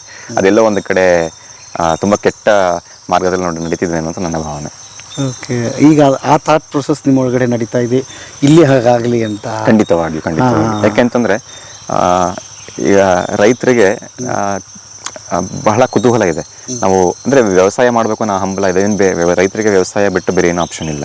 ಆ ವ್ಯವಸಾಯದಲ್ಲಿ ಮೊದಲು ನಾವು ಬದುಕೋದನ್ನು ನಾವು ತಿಳ್ಕೊಬೇಕು. ಏನನ್ನು ಬೆಳೆದ್ರೆ ನಮ್ಮ ಮನೆಗೆ ಬೇಕಾಗಿರ್ತಕ್ಕಂಥದ್ದು ನಾವು ಬೆಳ್ಕೋಬೇಕು. ನಾವು ಯಾವುದೋ ಒಂದು ಬೆಳೆಯನ್ನು ಬೆಳಿತೀವಿ, ಎಲ್ಲವನ್ನು ತಗೊಂಡೋಗಿ ಮಾರ್ಕೆಟ್ ಹಾಕ್ತೀವಿ. ನಮ್ಮ ಮನೆಗೆ ಬೇಕಾಗಿರೋದನ್ನು ಬೇರೆ ಯಾರೋ ಎಲ್ಲಂದರೆ ಮಾರ್ಕೆಟ್ನಲ್ಲಿ ಹಣವನ್ನು ಕೊಟ್ಟು ಬಂದು ತಗೊಂಬಂದು ನಮ್ಮ ಪ್ರಸಾದವನ್ನು ಮಾಡ್ಕೋತೀವಿ. ಮೊದಲು ನಮ್ಮ ಮಠದ ಗುರುಗಳಾಗಿರಲಿ ಅಥವಾ ಮೊದಲಿರ್ತಕ್ಕಂಥ ಎಲ್ಲ ವ್ಯವಸ್ಥೆಗಳಲ್ಲಿ ಏನು ಬೇಕು ಬೆಳ್ಕೊತಿದ್ರು. ಒಂದು ಗುಳಿ ಅಂತ ಇರುತ್ತೆ, ಗುಳಿ ಒಳಗಡೆ ಹಾಕೋತಿದ್ರು, ಬೇಕಾದಾಗ ಅಂತ ತಗೋತಿದ್ರು, ಪ್ರಸಾದ ಮಾಡ್ಕೋತಿದ್ರು, ಆನಂದವಾಗಿ ಬದುಕ್ತಿದ್ರು. ಅವ್ರು ಯಾವುದೇ ಕೊರತೆಗಳಿಲ್ಲದೆ 20 ಹಸುಗಳನ್ನು ಒಂದು 2 ಜೊತೆ 3 ಜೊತೆ ಎತ್ತುಗಳನ್ನು ಎಮ್ಮೆಗಳನ್ನು ಸಾಕೊಂಡು 10 ಜನ ಆಳುಗಳನ್ನು ಅವರು ಜೊತೆಗೆ ಕೆಲಸವನ್ನು ಮಾಡಿಸ್ಕೊಂಡು ಅವರು ವ್ಯವಸ್ಥೆಗಳನ್ನೆಲ್ಲ ಕಾಪಾಡ್ಕೊಂಡ್ಬಂದರು. ಈಗ ನಾವೇನು ಮಾಡಿದ್ದೀವಿ, ಸಂಕುಚಿತವಾಗಿ ಒಂದೇ ಬೆಳೆ ಬೆಳಿಬೇಕು, ಹಣ ಮಾಡಬೇಕಂತ ಹೇಳಿ ನಾವು ಅದೆಲ್ಲವನ್ನು ಬಿಟ್ಬಿಟ್ಟು ಒಂದು ಕಡೆ ಕೇಂದ್ರೀಕೃತ ಆಗಿದ್ದೀವಿ. ಈಗ ಆ ವ್ಯವಸ್ಥೆಗಳು ಬೆಳಿಬೇಕಾದ್ರೆ ನಾವೇನು ಮಾಡ್ತೀವಿ, ಅದಷ್ಟೇ ಗೊಬ್ಬರಗಳನ್ನು ಹಾಕ್ತೀವಿ, ಅಷ್ಟೇ ರಾಸಾಯನಿಕಗಳನ್ನು ಬಳಸ್ಕೊಂಡು ನಾವು ಭೂಮಿಯನ್ನು ಹಾಳು ಮಾಡ್ಕೊಂಡು ಒಂದು ಒಳ್ಳೆ ಫಸಲನ್ನು ತೆಗೆದುಬಿಡ್ತೀವಿ. ಆದರೆ ಭೂಮಿಗೆ ಹೋಗ್ತಾ ಭೂಮಿಗೆ ಅದೆಷ್ಟು ಹಾನಿಕಾರಕ ಅನ್ನೋದನ್ನು ನಾವು ಮರಿತಾ ಇದ್ದೀವಿ. ಆ ಅನುಭವದಲ್ಲಿ ನಾವು ಆ ಮಾರ್ಗದಲ್ಲಿ ನಡಿಬೇಕಾಗಿರೋದು ನಮ್ಮೆಲ್ಲರ ಕರ್ತವ್ಯ ಅಂತ ನನಗನ್ನಿಸುತ್ತೆ. ಇದು ಭಾಳ ಒಳ್ಳೆಯ ಯೋಚನೆ, ಇದು ಭಾಳ ಒಳ್ಳೆಯ ಯೋಚನೆ. ಮತ್ತೇನೇನು ಹಾಕಿದ್ದೀರಿ ಇದಕ್ಕೆ? ಸದ್ಯಕ್ಕೆ ಸರ್, ಜೋಳ ಇದೆ, ಒಂದು ಬಾಳೆ ಹಾಕೊಂಡಿದ್ದೀವಿ. ನೀರಿನ ವ್ಯವಸ್ಥೆ? ಒಂದು ಬೋರ್ವೆಲ್ ಇದೆ, ಇಲ್ಲೊಂದು ಹಿಂದ್ಗಡೆ ಒಂದು ಓಪನ್ ವೆಲ್ ಬಾವಿ ಇದೆ. ಅವಾಗ ಮೊದಲೆಲ್ಲ 20 ಅಡಿಗೆ ನೀರು ಇರ್ತಿತ್ತಂತೆ, ಇವಾಗ ತುಂಬ ಕಡಿಮೆ ಆಗಿದೆ. ಈಗ ಒಂದು 250 ಅಡಿಗೆ ಬೋರ್ವೆಲ್ ಇದೆ, ಬೋರ್ವೆಲ್ ನೀರು ಸಾಕಾಗತ್ತೆ, ಏನು ತೊಂದರೆ ಇಲ್ಲ. ಓಕೆ. ಎಲ್ಲ ಕಳೆನಾಶಕ ಹೊಡಿಸಿ ಅಂತ ಇದಕ್ಕೆ ನನಗೆ ನೋಡೋಣ, ಹಾಗೆ ಬಿಡೋಣ, ಏನು ಬೆಳೆಯುತ್ತೆ ಹೇಗೆ ಬೆಳೆಯುತ್ತೆ ನೋಡೋಣ ಅಂತ ಹಾಗೆ ಬಿಟ್ಟಿದ್ದೀನಿ, ನೋಡೋಣ ಅಂತ. ಈಗ ನಿಮ್ಮಲ್ಲೇ ಪ್ರಶ್ನೆ ಉತ್ತರ ಇದೆ. ನೀವು ಇಂಜಿನಿಯರ್ ಆಗ್ಬೇಕಾದ್ರೆ ಎಷ್ಟು ವರ್ಷ ಓದಿದ್ರಿ ಅಲ್ವಾ? ಹೌದು. ಕೃಷಿಗೆ ಯಾಕೆ ನಾವು ಆದ್ಯತೆ ಕೊಡಲ್ಲ, ಟೈಮ್ ಕೊಡಲ್ಲ, ಅದಕ್ಕೆ ಅಧ್ಯಯನ ಮಾಡಲ್ಲ, ನೋಡೋದು ಕೂಡ ಇಲ್ಲ ಅಂದರೆ ನಮಗೇನು ಕುಲ್ಟ್ ಪದ್ಧತಿ ಏನು ಬಂದಿದೆ ಅದೇ ಸರಿ ಅನ್ಕೊಂಡು ಕೃಷಿ ಮಾಡ್ತಾ ಇದ್ದೀವಿ. ಬದಲಾವಣೆಗೆ ಹೋಗ್ತಾನೆ ಇಲ್ಲ ನಾವು, ಅಲ್ವಾ? ಎಷ್ಟು ಈಗ ಒಂದು ಪದವಿ ಎಲ್ಲದಕ್ಕೂ ಬೇಕು. ನೀವು ಒಂದೇನೋ ಮಟ್ಟಕ್ಕೆ ಅಷ್ಟು ವರ್ಷ ಓದಿದ್ರೆ ನೀವು ಇಂಜಿನಿಯರ್ ಆಗಿದ್ದೀರಿ, ಅಲ್ವಾ ಬುದ್ಧಿ? ಆದ್ರೆ ಇವತ್ತು ರೈತರು ನಿಜವಾಗ್ಲೂ ಅವರು ಇಂಜಿನಿಯರ್ಗಳೇ, ಆದ್ರೆ ಅವರು ಮಾಡೋ ಕೆಲಸನ ಪರಿಪೂರ್ಣವಾಗಿ ಅವರ ಆಲೋಚನೆ ಮುಖಾಂತರ ಮಾಡ್ತಾ ಇಲ್ಲ ಒಂದು ಕಡೆ. ಈಗ ಸಮಾಜ, ಈಗ ಯಾರು ಒಂದು ಗುಂಪು ಹೇಗೆ ಬೆಳೆ ಬೆಳೀತದೆ ಆ ರೀತಿ ನಾನು ಬೆಳಿಬೇಕು ಅನ್ನೋ ಮನಸ್ಥಿತಿಯನ್ನು, ರೇಟಿನ ಜೊತೆಗೆ ಆಟ ಆಡ್ತಾನ. ಈ ಉಳ್ಳಾಗಡ್ಡಿ ಬಂತ 100 ರೂಪಾಯಿ ಇದೆ, ಈ ವರ್ಷ ಉಳ್ಳಾಗಡ್ಡಿ ಹಾಕ್ಬೇಡ, ಇಲ್ಲ ಈ ವರ್ಷ ಟೊಮೆಟೊ ಹಾಕ್ಬೇಡ. ರೇಟ್ ಹೋದಾಗ ಆ ಪರಿಸ್ಥಿತಿ ಬಂದಾಗ ಅದು ಎಲ್ಲೋ ಲಾಟ್ರಿ ಹೊಡ್ತಾರ, ಯಾವತ್ತೋ ಶತಮಾನಕ್ಕೆ ಒಂದ್ಸಲ ರೇಟ್ ಬರ್ತದೆ, ಅಷ್ಟೇ ಬಿಟ್ರೆ ಏನು ಇಲ್ವೇ ಇಲ್ಲ. ನಾವು ದುಡ್ಡಿಗೋಸ್ಕರ ವ್ಯವಸಾಯ ಮಾಡೋದನ್ನ ಬಿಟ್ಟು ನಮಗೋಸ್ಕರ ನಾವು ಬದುಕಲಿಕ್ಕೆ ನಮ್ಮ ಜೊತೆಗೆ ನಮಗೆ ಇರೋದನ್ನ ಬೆಳ್ಕೊಂಡು ನಮ್ಗೆ ಏನ್ ಬೇಕು ಅದನ್ನ ಇಟ್ಕೊಂಡು ಮಿಕ್ಕದನ್ನ ಸಮಾಜಕ್ಕೆ ಅಥವಾ ಇನ್ನೊಬ್ರಿಗೆ ಕೊಡುವಂತ ಮನಸ್ಥಿತಿನ ಇಟ್ಕೊಂಡು ಬೆಳೆದಾಗ ಖಂಡಿತವಾಗಿಯೂ ವ್ಯವಸಾಯ ತುಂಬಾ ಚೆನ್ನಾಗಿರುತ್ತೆ. ನಾವು ಫಸ್ಟ್ ದುಡ್ಡು, ಆಮೇಲೆ ನಮ್ಮದು ಅಂತ ಬಂದಾಗ ನಮ್ಮನ್ನ ಇಲ್ಲಿ ನಾವು ಬದುಕಲ್ಲ, ಅಲ್ಲಿ ನಮಗೆ ದುಡ್ಡು ಸಿಗಲ್ಲ, ಸಾಲಗಳಾಗಿ ನಾವು ಈ ಪಾಠಗಳನ್ನು ಪಡುವಂಥ ವ್ಯವಸ್ಥೆಗಳಾಗತ್ತೆ ಅಂತ ನನಗನ್ಸುತ್ತೆ. ಇಲ್ಲ, ನನಗೊಂದು ಸ್ಪಷ್ಟನೆ ಸಿಕ್ಕಿದೆ ಈಗ ನಿಮ್ಮದು. ಏನು ಗೊತ್ತಾ, ಒಬ್ಬ ಇಂಜಿನಿಯರ್ ಸ್ವಾಮೀಜಿಯ ಅದ್ಭುತ ಕೃಷಿ ಮುಂದಿನ ದಿನಗಳಲ್ಲಿ ಹಾಗಾಗಲಿ. ಇದು ಯಾಕೆಂದರೆ ನೋಡುವಂಗಾಗಲಿ, ಬರುವಂಗಾಗಲಿ, ಜನ ಇಲ್ಲಿ ನೋಡಲಿ, ಆ ಕ್ರಾಂತಿ ಆಗಲಿ, ಆಮೇಲೆ ನಿಮಗೆ ತನ್ನಿಂದ ತಾನೇ ಕ್ರಾಂತಿ, ಇಂಥ ಕ್ರಾಂತಿನೇ ಆಗಬೇಕು ಅಂತ ಹೇಳಿದ್ದು ನಾವು. ಈಗ ಸದ್ಯಕ್ಕೆ ಆಗ್ಬೇಕಾಗಿರೋದು ಇದೇ ಕ್ರಾಂತಿ. ಆಮೇಲೆ ಮನುಷ್ಯನಿಗೆ ಏನು, ನೀವು ಕೆಲಸ ಕೊಟ್ಬಿಟ್ರೆ ಅವನಿಗೆ ಯೋಚನೆಗಳು ಎಲ್ಲ ಹೋಗ್ತದೆ. ಹೌದು, ಅವನಿಗೆ ಎಲ್ಲಿ ವರ್ಕ್ ಆಗುತ್ತೆ, ಜಾತಿ ಬಿಡ್ತಾನೆ, ಧರ್ಮ ಬಿಡ್ತಾನೆ, ಜನಾಂಗ ಬಿಡ್ತಾನೆ, ಪ್ರಕೃತಿ ಚಿತಿ ಆಟ ಆಡಕ್ಕೆ ಶುರು ಮಾಡಿಬಿಟ್ರೆ ಥಾಟ್ ಪ್ರೋಸೆಸ್ ಬೇರೆ ಆಗ್ತದೆ. ಈಗ ಅವನನ್ನು ಏನು ಮಾಡಿದೀವಿ ನಾವು, ವರ್ಷದಲ್ಲಿ 3 ತಿಂಗಳು, ಇನ್ನು 6 ತಿಂಗಳು ಖಾಲಿ ಕಟ್ಟೆ ಮೇಲೆ ಕುಡಿಸಿದೀವಿ. ಕುಡಿಸಿದ್ರೆ ಇನ್ನೇನು ಮಾತಾಡ್ತಾನೆ, ಜಾತಿ ಮಾತಾಡ್ತಾನೆ, ಮಠ ಮಾತಾಡ್ತಾನೆ, ಸ್ವಾಮಿಗಳದ್ದು ಮಾತಾಡ್ತಾನೆ, ಮೊಬೈಲ್ ನೋಡ್ತಾನೆ, ಟೈಮ್ ಪಾಸ್ ಮಾಡ್ತಾನೆ, ಮನೆಗೆ ಹೋಗ್ತಾನೆ. ಕಾಲಹರಣ ಆಗುತ್ತೆ. ಕಾಲಹರಣ ಪರಿಪೂರ್ಣ ತತ್ವ ಅಂದ್ರೆ ನಮ್ಮ ಮೂಲ ಕಾಯಕವನ್ನು ಬಿಟ್ಬಿಡ್ತೀವಿ ನಾವು. ಹೌದು. ಈಗ ನಿಮ್ಮ ತಂಡ ಬಂದಿರೋ ಶಿಷ್ಯರನ್ನ ನೀವು ಒಂದು ರೌಂಡ್ ಈಗ ತೋಟ ಓಡಿಸ್ಬೋದು. ಬರ್ರಿ ಇಲ್ಲಿ, ಏನ್ರಿ ಮಾಡ್ತಾ ಇದ್ದೀರಿ ನೀವು, ಎಷ್ಟಪ್ಪ ಹೊಲ ಇದೆ ನಿಂದು, 1 ಎಕರೆ, ನಡಿ ನಾನು ಬರ್ತೇನೆ ಮಾಡ್ರಿ ಅನ್ನೋ ಪ್ರೇರಣೆ ಆಗ್ಬಿಡುತ್ತಲ್ಲ, ಅದಕ್ಕಿಂತ ದೊಡ್ಡದೇನು ಬೇಕು? ಹೌದು ಹೌದು. ಆ ಸ್ಫೂರ್ತಿಯನ್ನು ತುಂಬಾ ಕೆಲಸವನ್ನ ನಾವು ಮಾಡಿದ್ರೆ ಸಾಕು. ಖಂಡಿತವಾಗಿ ಎಲ್ಲರೂ ಮಾಡ್ತಾರೆ ಅದನ್ನ. ಅಂದ್ರೆ ನಾವು ಇನ್ನೊಬ್ಬರಿಗೆ ಹೇಳೋದಕ್ಕಿಂತ ಮೊದಲು ನಾವು ಮಾಡಬೇಕು ಅನ್ನೋದು ನನ್ನ ಭಾವನೆ. ಅದಕ್ಕೆ ನಾನು ಸಹಜ ಕೃಷಿ ಆಗಲಿ, ಕಾಡು ಕೃಷಿ ಆಗಲಿ ನಾವು ಮಾಡಿ ಆಮೇಲೆ ನಾವು ಇನ್ನೊಬ್ರಿಗೆ ಹೇಳ್ಬೇಕನ್ನ. ನಾವು ಹಂಗೆ ಡೈರೆಕ್ಟಾಗಿ ನಾವು ಅದನ್ನು ತಿಳ್ಕೊಂಡ ತಕ್ಷಣ ಹೇಳ್ಬಿಟ್ರೆ ಅದು ಪರಿಪೂರ್ಣ ಸಹಜ ಅಲ್ಲ. ಎಂಥ ಪರಿಸ್ಥಿತಿ, ನಾನಂತೂ ನಮ್ಮ ಕಡೆ ನೋಡಿರ್ತೀನಿ, ಆ ಮಗಳದು ಮದುವೆ ಬರಲಿ, ಮುಗ್ಗಟ್ಟು ಬರಲಿ, ಹುಟ್ಟಿದ್ ಬರಲಿ, ಇನ್ನೊಂದು ಬರಲಿ, ಇರೋದು ದಲಾಲಿ ಅಂಗಡಿಯಾಗ ಅವರು ಸಾವುಕಾರ ನಮ್ಗೊಂದಿಷ್ಟು ಮನೆಗೆ ಏನೋ ಐತ್ರಿ ಅಂತೇಳಿ ಸಾಯಂಕಾಲವರೆಗೆ ಕೂತ್ಕೊಂಡು ಅವ್ರು ಏನೋ ಭಿಕ್ಷೆ ಕೊಟ್ಟು ಒಂಥರ ಕೊಡಿಸ್ತಾರೆ. ಈ ಮುಂದಿನ ವರ್ಷ ಬೆಳೆ ಹಾಕ್ತೀನಿ ಅಂತ, ಈ ವರ್ಷಕ್ಕೆ ಸಾಲ ಮೊದಲೇ ಮಾಡಿಬಿಡ್ತಾರೆ, ಮುಂದಿನ ವರ್ಷಕ್ಕೆ ಕೊಡ್ತೀನಿ ಅನ್ನೋದಕ್ಕೆ. ಪಾಪ ಅವರು ಒಂದಿಷ್ಟು ಏನೋ ಮತ್ತು ಅವನ ಅಂಗಡಿಗೆ ಅಟ್ಯಾಚ್ ಆಗಿರುತ್ತಲ್ಲ, ಆಯ್ತಪ್ಪ ಏನೋ ತೊಗೊಂಡೋಗ ಅಂತೇಳಿ ಇವ್ರು 10,000 ಕೇಳಿದ್ರೆ 5,000 ಕೊಟ್ಟು ಕಳಿಸ್ತಾನೆ. ಇದು ರೈತನ ಪರಿಸ್ಥಿತಿ ಇವತ್ತು ನಡೀತಾ ಇರೋದು. ಹೌದು ಹೌದು. ಎಂಥ ದುರಂತ ಅಂತೀರಿ? ನಾವು ಬದಲಾವಣೆಯ ಮನಸ್ಥಿತಿನ ಬೆಳೆಸ್ಕೋಬೇಕು ನಾವು. ಮೊದಲು ನಾ ಹೇಳಿದ್ನಲ್ಲ, ಮೊದಲು ನಾವು ಬದುಕೋದನ್ನು ಹೇಗೆ ಅಂದರೆ ನಾವು ರೂಪಿಸ್ಕೋಬೇಕು. ನಾವು ಇನ್ನೂ ಸಾಲ ಮಾಡ್ಕೊಂಡು ನಾಳಿನ ದಿನಕ್ಕೆ ನಾವು ಚಿಂತೆ ಮಾಡೋದನ್ನು ಇವತ್ತು ಆನಂದವಾಗಿದ್ದೀವಿ, ನಮ್ಗೆ ಇಷ್ಟು ತೋಟ ಇದೆ, ಇದರಲ್ಲೇ ಏನಾದ್ರು ಒಂದು ಒಳ್ಳೆ ಬೆಳೆನೇ ಬೆಳೆಯೋಣ, ಏನು ಬೆಳೆಯೋಕ್ಕಾಗದೇ ಒಂದು ಹಣ್ಣಿನ ಗಿಡಗಳನ್ನು ಬೆಳೆಯೋಣ. ಈ ರೀತಿ ಮನಸ್ಥಿತಿನ ಬೆಳೆಸ್ಕೊಂಡ್ರೆ ನಾವು ಒಂದು ಪಟ್ಟು ನಮ್ಮ ಪ್ರಕೃತಿ ಜೊತೆ ಬೆಳೆಯೋ ಪ್ರಯತ್ನ ಮಾಡಿದ್ರೆ ಪ್ರಕೃತಿ ನಮ್ಮ ಜೊತೆ 10 ಪಟ್ಟು ಬೆಳೆಯೋ ಪ್ರಯತ್ನ ಆಗುತ್ತೆ. ಅಂದರೆ ನಾವು ಪ್ರಕೃತಿಗೆ ತಕ್ಕಂತೆ ನಾವು ವ್ಯವಸಾಯನ ಮಾಡಬೇಕು. ನಾವು ಎಲ್ಲ ಒಂದು ಕಡೆ ಅದನ್ನು ವಿರುದ್ಧವಾಗಿ ನಾವು ನಮ್ಮ ಸ್ವಾರ್ಥದ ರೂಪದಲ್ಲಿ ನಾವು ಭೂಮಿಯನ್ನು ಬಳಸ್ಕೊತಾ ಇದ್ದೀವಿ. ಹಾಗಾಗಿ ನಾವು ನಮ್ಮ ಕೆಟ್ಟ ಬುದ್ಧಿಯಿಂದನೇ ನಾವು ಹಾಳಾಗ್ತಿದ್ದೀವಿ ಏನೋ ಅಂತ ನನಗನ್ಸುತ್ತೆ. ಸರಿಯಾಗಿ ಹೇಳಿದ್ರಿ. ದೂರ ಯೋಚನೆ ಇಲ್ಲ ನಮಗೆ, ದುರಾಲೋಚನೆ ಎಕ್ಸಾಕ್ಟ್ಲಿ ಅಲ್ವಾ? ಓಕೆ, ಇದು ಆಗಿನ ಕಾಲದಲ್ಲಿ ಬಂದಿದ್ದು, ಇದು ಮಠದ್ದು ಇದು ಅಂತ ಅನ್ಕೋತೀನಿ. ಎಲ್ಲ ರೆಡಿ ಇದೆ, ನೀವು ಸುಮ್ಮನಿರೋ ಕೆಲಸ ಮಾಡ್ಬೇಕನ್ನ. ಈಗ ಸುಮ್ಮನಿರ್ಬೇಕು ನಾವು ಅಷ್ಟೇ. ಸುಮ್ಮನಿದ್ರೆ ಎಲ್ಲ ಸಾಧ್ಯ ಆಗುತ್ತೆ. ನಾವು ಇಷ್ಟು ದಿನ ಸುಮ್ಮನೆ ಇರ್ತಿರಲಿಲ್ಲ, ಏನಾದ್ರು ಮಾಡಬೇಕು ಅಂತ ವ್ಯವಸಾಯದಲ್ಲಿಂದ ಪ್ರಯತ್ನ ಪಟ್ವಿ. ಅದೇನು ಆಗ್ಲಿಲ್ಲ. ಈ ಕೆರೆದು ಗಾಯ ಮಾಡ್ದಂಗೆ ಆಯ್ತು. ಈಗ ಏನು ಕೆರೆಯೋದು ಬೇಡ, ಅದ್ರ ಪಡೆದು ಆಗುತ್ತೆ. ನಾವು ಸುಮ್ಮನಿರ್ಬೇಕಷ್ಟೇ. ಕಸಾನು ಇರ್ಲಿ, ಎಲ್ಲವೂ ಇರ್ಲಿ, ಏನು ತೊಂದರೆ ಇಲ್ಲ. ಅದಕ್ಕೆ ಹಾಗೆ ಬಿಟ್ಟಿದ್ದೀವಿ, ನೋಡೋಣ ಏನ್ ಮಾಡ್ಬೋದು ಅಂತ. ಹೌದು, ಇನ್ನಷ್ಟು ತಿಳುವಳಿಕೆ ಬೇಕು. ನಾವು ಅದೊಂದು ಸಾಧನೆ ಇದ್ದ ಹಾಗೆ ನಾವು ಮಾಡ್ತಾ ಇರಬೇಕು, ಕ್ರಿಯಾಚರಣೆ ಮಾಡ್ತಾ ಇರಬೇಕು. ಯಾಕೆ ನಮ್ಗೆ ಅರಿವಿಗೂ ಬರುತ್ತೆ, ನಮ್ಗೆ ಅನುಭವದಲ್ಲೂ ಬರುತ್ತೆ. ನಾವು ಆಲೋಚನೆನೂ ಮಾಡೋದಿಲ್ಲ, ರಿಸರ್ಚು ಮಾಡೋದಿಲ್ಲ. ಯಾರೋ ಮಾಡಿದಾರೆ, ನಾವು ಅದನ್ನ ಮಾಡಬೇಕು, ಬೇಗ ಬೆಳಿಬೇಕು ಅಂತ ಹೇಳಿ ನಾವು ಹಾಳಾಗ್ತಿದ್ದೀವಿ, ಭೂಮಿನೂ ಹಾಳು ಮಾಡ್ತಿದ್ದೀವಿ. ಓಕೆ, ಎಲ್ಲ ಕಡೆ ಹೋಗ್ತಾ ಇದ್ರಿ, ತೋಟಗಳು ತುಂಬಾ ನೋಡ್ತಾ ಇದ್ದೀರಿ? ಈಗ ಯಾಕಂದ್ರೆ ನಮ್ಗೆ ಅನುಭವ ಬರಬೇಕು. ಅನುಭವ ಅಂದ್ರೆ ಅದನ್ನ ಅನುಭವಿಸಿದವ್ರಿಗೆ ಮಾತ್ರ ಅದ್ರ ಸತ್ಯ ಗೊತ್ತು. ಈಗ ಆರ್ಟಿಫಿಷಿಯಲ್ ಕ್ರಿಯೇಟ್ ಮಾಡಿದವ್ರಿಗೆ ಅದಕ್ಕೆ ಅಷ್ಟು ತಿಳುವಳಿಕೆ ಬರದೇ ಇರಬಹುದೇನೋ. ಸೊ ಅಲ್ಲಿ ನಿಂತು ಅದನ್ನು ಬೆಳೆದು ಅದನ್ನ ಆ ಆನಂದವನ್ನು ಅನುಭವಿಸಿದವ್ರಿಗೆ ಮಾತ್ರ ಅದರ ಆ ರುಚಿ ಅಂತ ನಾವೇನಂತೀವಿ, ಆ ಪ್ರಸಾದದ ರುಚಿ ಅಂತ ಏನಿದೆ, ಆ ಅನುಭವದ ಪ್ರಸಾದ ಏನಿದೆ ಅದು ಅಲ್ಲಿ ಹೋಗಿ ನೋಡಿದಾಗ ಮಾತ್ರ ಸಿಗೋದು. ಅದು ವ್ಯವಸಾಯ ಆಗಿರಲಿ ಅಥವಾ ಆಧ್ಯಾತ್ಮದ ಚಿಂತನೆ ಆಗಿರಲಿ, ಜೀವನದ ಚಿಂತನೆ ಆಗಿರಲಿ, ಎಲ್ಲವೂ ಕೂಡ ಅನುಭವದಲ್ಲಿ ಬರೋದಕ್ಕೆ ಬಹಳ ಬೆಲೆ, ನನ್ನ ಪ್ರಕಾರ ಅದಕ್ಕೆ ಬಹಳ ಬೆಲೆ ಇದೆ. ನಿಮ್ಮ ಕೆಲಸಕ್ಕೆ ಮತ್ತು ಇದಕ್ಕೆ ಮತ್ತು ಹೇಗೆ ತೊಡಗಿಸ್ಕೊತೀರಿ? ಈಗ ಎಲ್ಲೋ ಯಾರೋ ಕರೆದು ಬಿಡ್ತಾರೆ, ಬುದ್ಧಿ ಬರ್ರಿ ಅಂತಾರೆ, ಪಾದ ಪೂಜೆ ಅಂತಾರೆ, ಹೋಗ್ಬೇಕು ಅಂತ ಇರುತ್ತೆ, ಇಲ್ಲ ಅಂತ ಹೇಳೋಕ್ಕಾಗಲ್ಲ. ಹೇಗೆ ಮ್ಯಾನೇಜ್ ಮಾಡ್ತೀರಿ ನಿಮ್ಮ ಇಂಜಿನಿಯರಿಂಗ್ ಕೆಲಸ? ನಮ್ಮ ಮ್ಯಾನೇಜರು ನಮ್ಮ ಜೊತೆಗೆ ತುಂಬ ಸಪೋರ್ಟಿವ್ ಆಗಿದ್ದಾರೆ. ಅವ್ರಿಗೆ ನಾನು ಈ ಮಟ್ಟದ ಗುರುಗಳಾಗಿರೋದು ಅವ್ರಿಗೆ ನಾನು ಹೇಳಿನೇ ನನ್ನ ಕೆಲಸಕ್ಕೆ ಸೇರಿರೋದು. ಹಾಗಾಗಿ ಅವರು ಸ್ವಲ್ಪ ಫ್ಲೆಕ್ಸಿಬಲ್ ಇದ್ದಾರೆ. ನಾವು ಸತ್ಯವನ್ನು ಹೇಳಿದಾಗ ಖಂಡಿತವಾಗಿಯೂ ನಮಗೆ ಸಮಾಜ ಎಲ್ಲವೂ ನಮ್ಮ ಜೊತೆಗಿರುತ್ತೆ. ನಾವು ಸತ್ಯವನ್ನು ಏನೋ ಮುಚ್ಚಿಡೋ ಪ್ರಯತ್ನ ಮಾಡಿ ಏನೋ ಬೇರೆ ಥರ ಮಾಡೋ ಪ್ರಯತ್ನ ಮಾಡಿದಾಗ ಒಂದು ಸತಿ ಎಲ್ಲವೂ ಬಿದ್ದೋಗುತ್ತೆ. ಸತ್ಯವಾಗಿ ನಾವು ಪರಿಪೂರ್ಣವಾಗಿ ನಾವು ಬದುಕೋ ಪ್ರಯತ್ನ ಮಾಡಬೇಕು. ನಮ್ಮ ಮ್ಯಾನೇಜರ್ ಜೊತೆ ನಾನು ಹೇಳ್ಕೊಂಡಿದ್ದೀನಿ, ಈ ಥರ ಆಗಿದೆ ಸರ್, ಈ ಥರ ನನಗೆ ಈ ರೀತಿ ಜವಾಬ್ದಾರಿ ಇದೆ. ಸೊ ನಾನು ಎರಡನ್ನೂ, ಇದು ನನ್ನ ವೈಯಕ್ತಿಕ ಏನಂತಾರೆ ಇಂಟ್ರೆಸ್ಟ್ಗೋಸ್ಕರ ನಾನು ಕೆಲಸವನ್ನು ಮಾಡ್ತಿದ್ದೀನಿ. ಅದೇ ರೀತಿಯಾಗಿ ನನಗೆ ಆಧ್ಯಾತ್ಮದ ಚಿಂತನೆ ಜೊತೆಗೆ ನನಗೆ ಜವಾಬ್ದಾರಿ ಇದೆ. ಸೊ ನಾನು ಎರಡನ್ನೂ ನಿಭಾಯಿಸಬೇಕು. ಅನಿವಾರ್ಯವಾಗಿ ನಾನು ಮೀಟಿಂಗ್ಗಳಿಗೆ ಅಟೆಂಡ್ ಆಗದೆ ಹೋದರೆ ದಯಮಾಡಿ ನಾನು ಲೇಟಾಗಿ ಬಿಟ್ಕೊಡ್ತೀನಿ ಅಂತ ಕೇಳ್ಕೊಂಡಿದ್ದೀನಿ. ಅವ್ರು ಅದಕ್ಕೆ ತುಂಬ ಸಪೋರ್ಟಿವ್ ಆಗಿ ನನಗೆ ನನ್ನ ಮ್ಯಾನೇಜರ್, ನಮ್ಮ ಟೀಮ್ ಮೇಟ್ಸ್ ಎಲ್ಲರೂ ಸಪೋರ್ಟಿವ್ ಆಗಿದ್ದಾರೆ. ಹಾಗಾಗಿ ಅವರ ಬೆಂಬಲದಿಂದ ಈ ಎರಡನ್ನೂ ನಿಭಾಯಿಸಲಿಕ್ಕೆ ಸಾಧ್ಯ ಆಗ್ತಾ ಇದೆ. ಓಕೆ, ಇಂಜಿನಿಯರಿಂಗ್ ನಂಟು ಹಾಗಾದ್ರೆ ಬಿಡೋದಿಲ್ಲ? ಅಂದ್ರೆ ಚಿಕ್ಕ ವಯಸ್ಸಿಂದ ನಾನಾಗ್ಲೇ ಹೇಳಿದೆ, ಚಿಕ್ಕ ವಯಸ್ಸಿಂದ ನನಗೆ ಆಗ್ಬೇಕು ಅಂತ ಬಹಳ ಕನಸಿತ್ತು. ಅದಕ್ಕೂ ಬಹಳ ಅಡೆತಡೆಗಳು ಬಂದ್ರು ಏನಂತಾರೆ ಅದನ್ನ ಧೈರ್ಯ ಬಿಡ್ಲಿಲ್ಲ. ನಾನು ಮಾಡ್ಲೇಬೇಕು, ಮಾಡೇ ತೀರ್ತೀನಿ ಅಂತ. ಅಮ್ಮನ ಕನಸು ಒಂದು, ಜೊತೆಗೆ ಅದಕ್ಕೊಂದೊಂದು ಸ್ಟೋರಿ ಇದೆ, ಹೇಳ್ತೀನಿ. ಆ ವ್ಯವಸ್ಥೆ ನಾನು ಮಾಡಲೇಬೇಕು ಅನ್ನೊಂದು ಹಠ ಬಂತು. ಏನದು ಹೇಳ್ಬಿಡಿ. ನಾನು ಸುಮಾರು 10th ಸ್ಟ್ಯಾಂಡರ್ಡ್ಗೆ ಬಂದಾಗ ನಮ್ಮ ತಾತ ಅವ್ರನ್ನ ಕೂರ್ಸ್ಕೊಂಡು ಕೇಳಿದೆ, ಏನೋ ಈ ಥರ ನಾನು ಮಾಡಿದ್ರಲ್ಲ, ಏನೋ ನನಗೆ ಅರ್ಥ ಆಗ್ತಿಲ್ಲ ವ್ಯವಸ್ಥೆಗಳು ಹೇಗೆ, ನಾನು ಏನು ಮಾಡಬೇಕು ಕರ್ತವ್ಯ ಅನ್ನೋದು ಅಂತ ಒಂದು ಸ್ವಲ್ಪ ಕನ್ಫ್ಯೂಷನ್ಸ್ ಆಗ್ತಿತ್ತು. ಕೇಳಿದೆ ಅವ್ರನ್ನ, ಏನಕ್ಕೆ ನನ್ನನ್ನು ಈ ಥರ ಮಾಡಿದ್ರಿ, ನಾನು ಇನ್ನೂ ವಿದ್ಯಾಭ್ಯಾಸ ಮಾಡಬೇಕಿತ್ತು, ಇಲ್ಲಿ ವಿದ್ಯಾಭ್ಯಾಸ ಮಾಡಲಿಕ್ಕೆ ಎಲ್ಲೋ ಒಂದು ಕಡೆ ಸಮಯ ಸಾಲ್ತಿಲ್ಲ, ಭಕ್ತರ ಜೊತೆ ನಾವು ಒಡನಾಟ ಇಟ್ಕೋಬೇಕು ಅಂತ ನಾನು ಕೇಳ್ಕೊಂಡಾಗ ಅವರು ಸುಮ್ಮನೆ ನನಗೆ ಸ್ಫೂರ್ತಿ ಬರಲಿ ಅಂತನೋ ಏನೋ ಗೊತ್ತಿಲ್ಲ, ಅವರು ಒಂದು ವಿಚಾರ ಹೇಳಿದ್ರು. ಏನಂತ, ಗುರುಗಳು ಮಾಡ್ಲಿಕ್ಕೂ ಮುಂಚೆ ನಿಮ್ಮ ಜಾತಕವನ್ನು ಒಬ್ಬ ಜ್ಯೋತಿಷ್ಯ ತೋರಿಸ್ತೀವಿ. ಆ ಜ್ಯೋತಿಷ್ಯರು ಈ ಹುಡುಗ ವಿದ್ಯಾಭ್ಯಾಸದಲ್ಲಿ ಅಷ್ಟು ಮುಂದುವರಿಯಲ್ಲ, ಮಠಕ್ಕೆ ಸ್ವಾಮಿಗಳು ಮಾಡಿ ಆನಂದವಾಗಿ ಮಠ ನೋಡ್ಕೊಂಡು ಸಮಾಜದ ಚೆನ್ನಾಗಿರ್ತಾರೆ ಅಂತ ಹೇಳಿದ್ರು ಅವರು. ಅದಕ್ಕೆ ಅಂದರೆ ಅವರು ಒಂದು ಸ್ಫೂರ್ತಿ ಬರಲಿ, ಓದಲಿಕ್ಕೆ ಅಂತ ಒಂದು ಸ್ಫೂರ್ತಿ ಬರಲಿ ಅಂತ ಬಾಯಿ ಮುಚ್ಚಕ್ಕೆ ಏನೋ ಒಂದು ಕಾರಣ ಕೊಟ್ಟರು. ನನಗೆ ಯಾರೋ ಒಬ್ಬ ವ್ಯಕ್ತಿ ನನ್ನ ಬಗ್ಗೆ ನನ್ನ ಸಾಮರ್ಥ್ಯವನ್ನ ಅವ್ರು ಹೆಂಗೆ ಹೇಳಕ್ ಸಾಧ್ಯ, ನನಗೆ ಶಕ್ತಿ ಇಲ್ವ ಹಾಗಾದ್ರೆ ಓದ್ಲಿಕ್ಕೆ ಅನ್ನೋ ಒಂಥರ ಕುತೂಹಲ ನನಗೆ ಮೂಡ್ತು.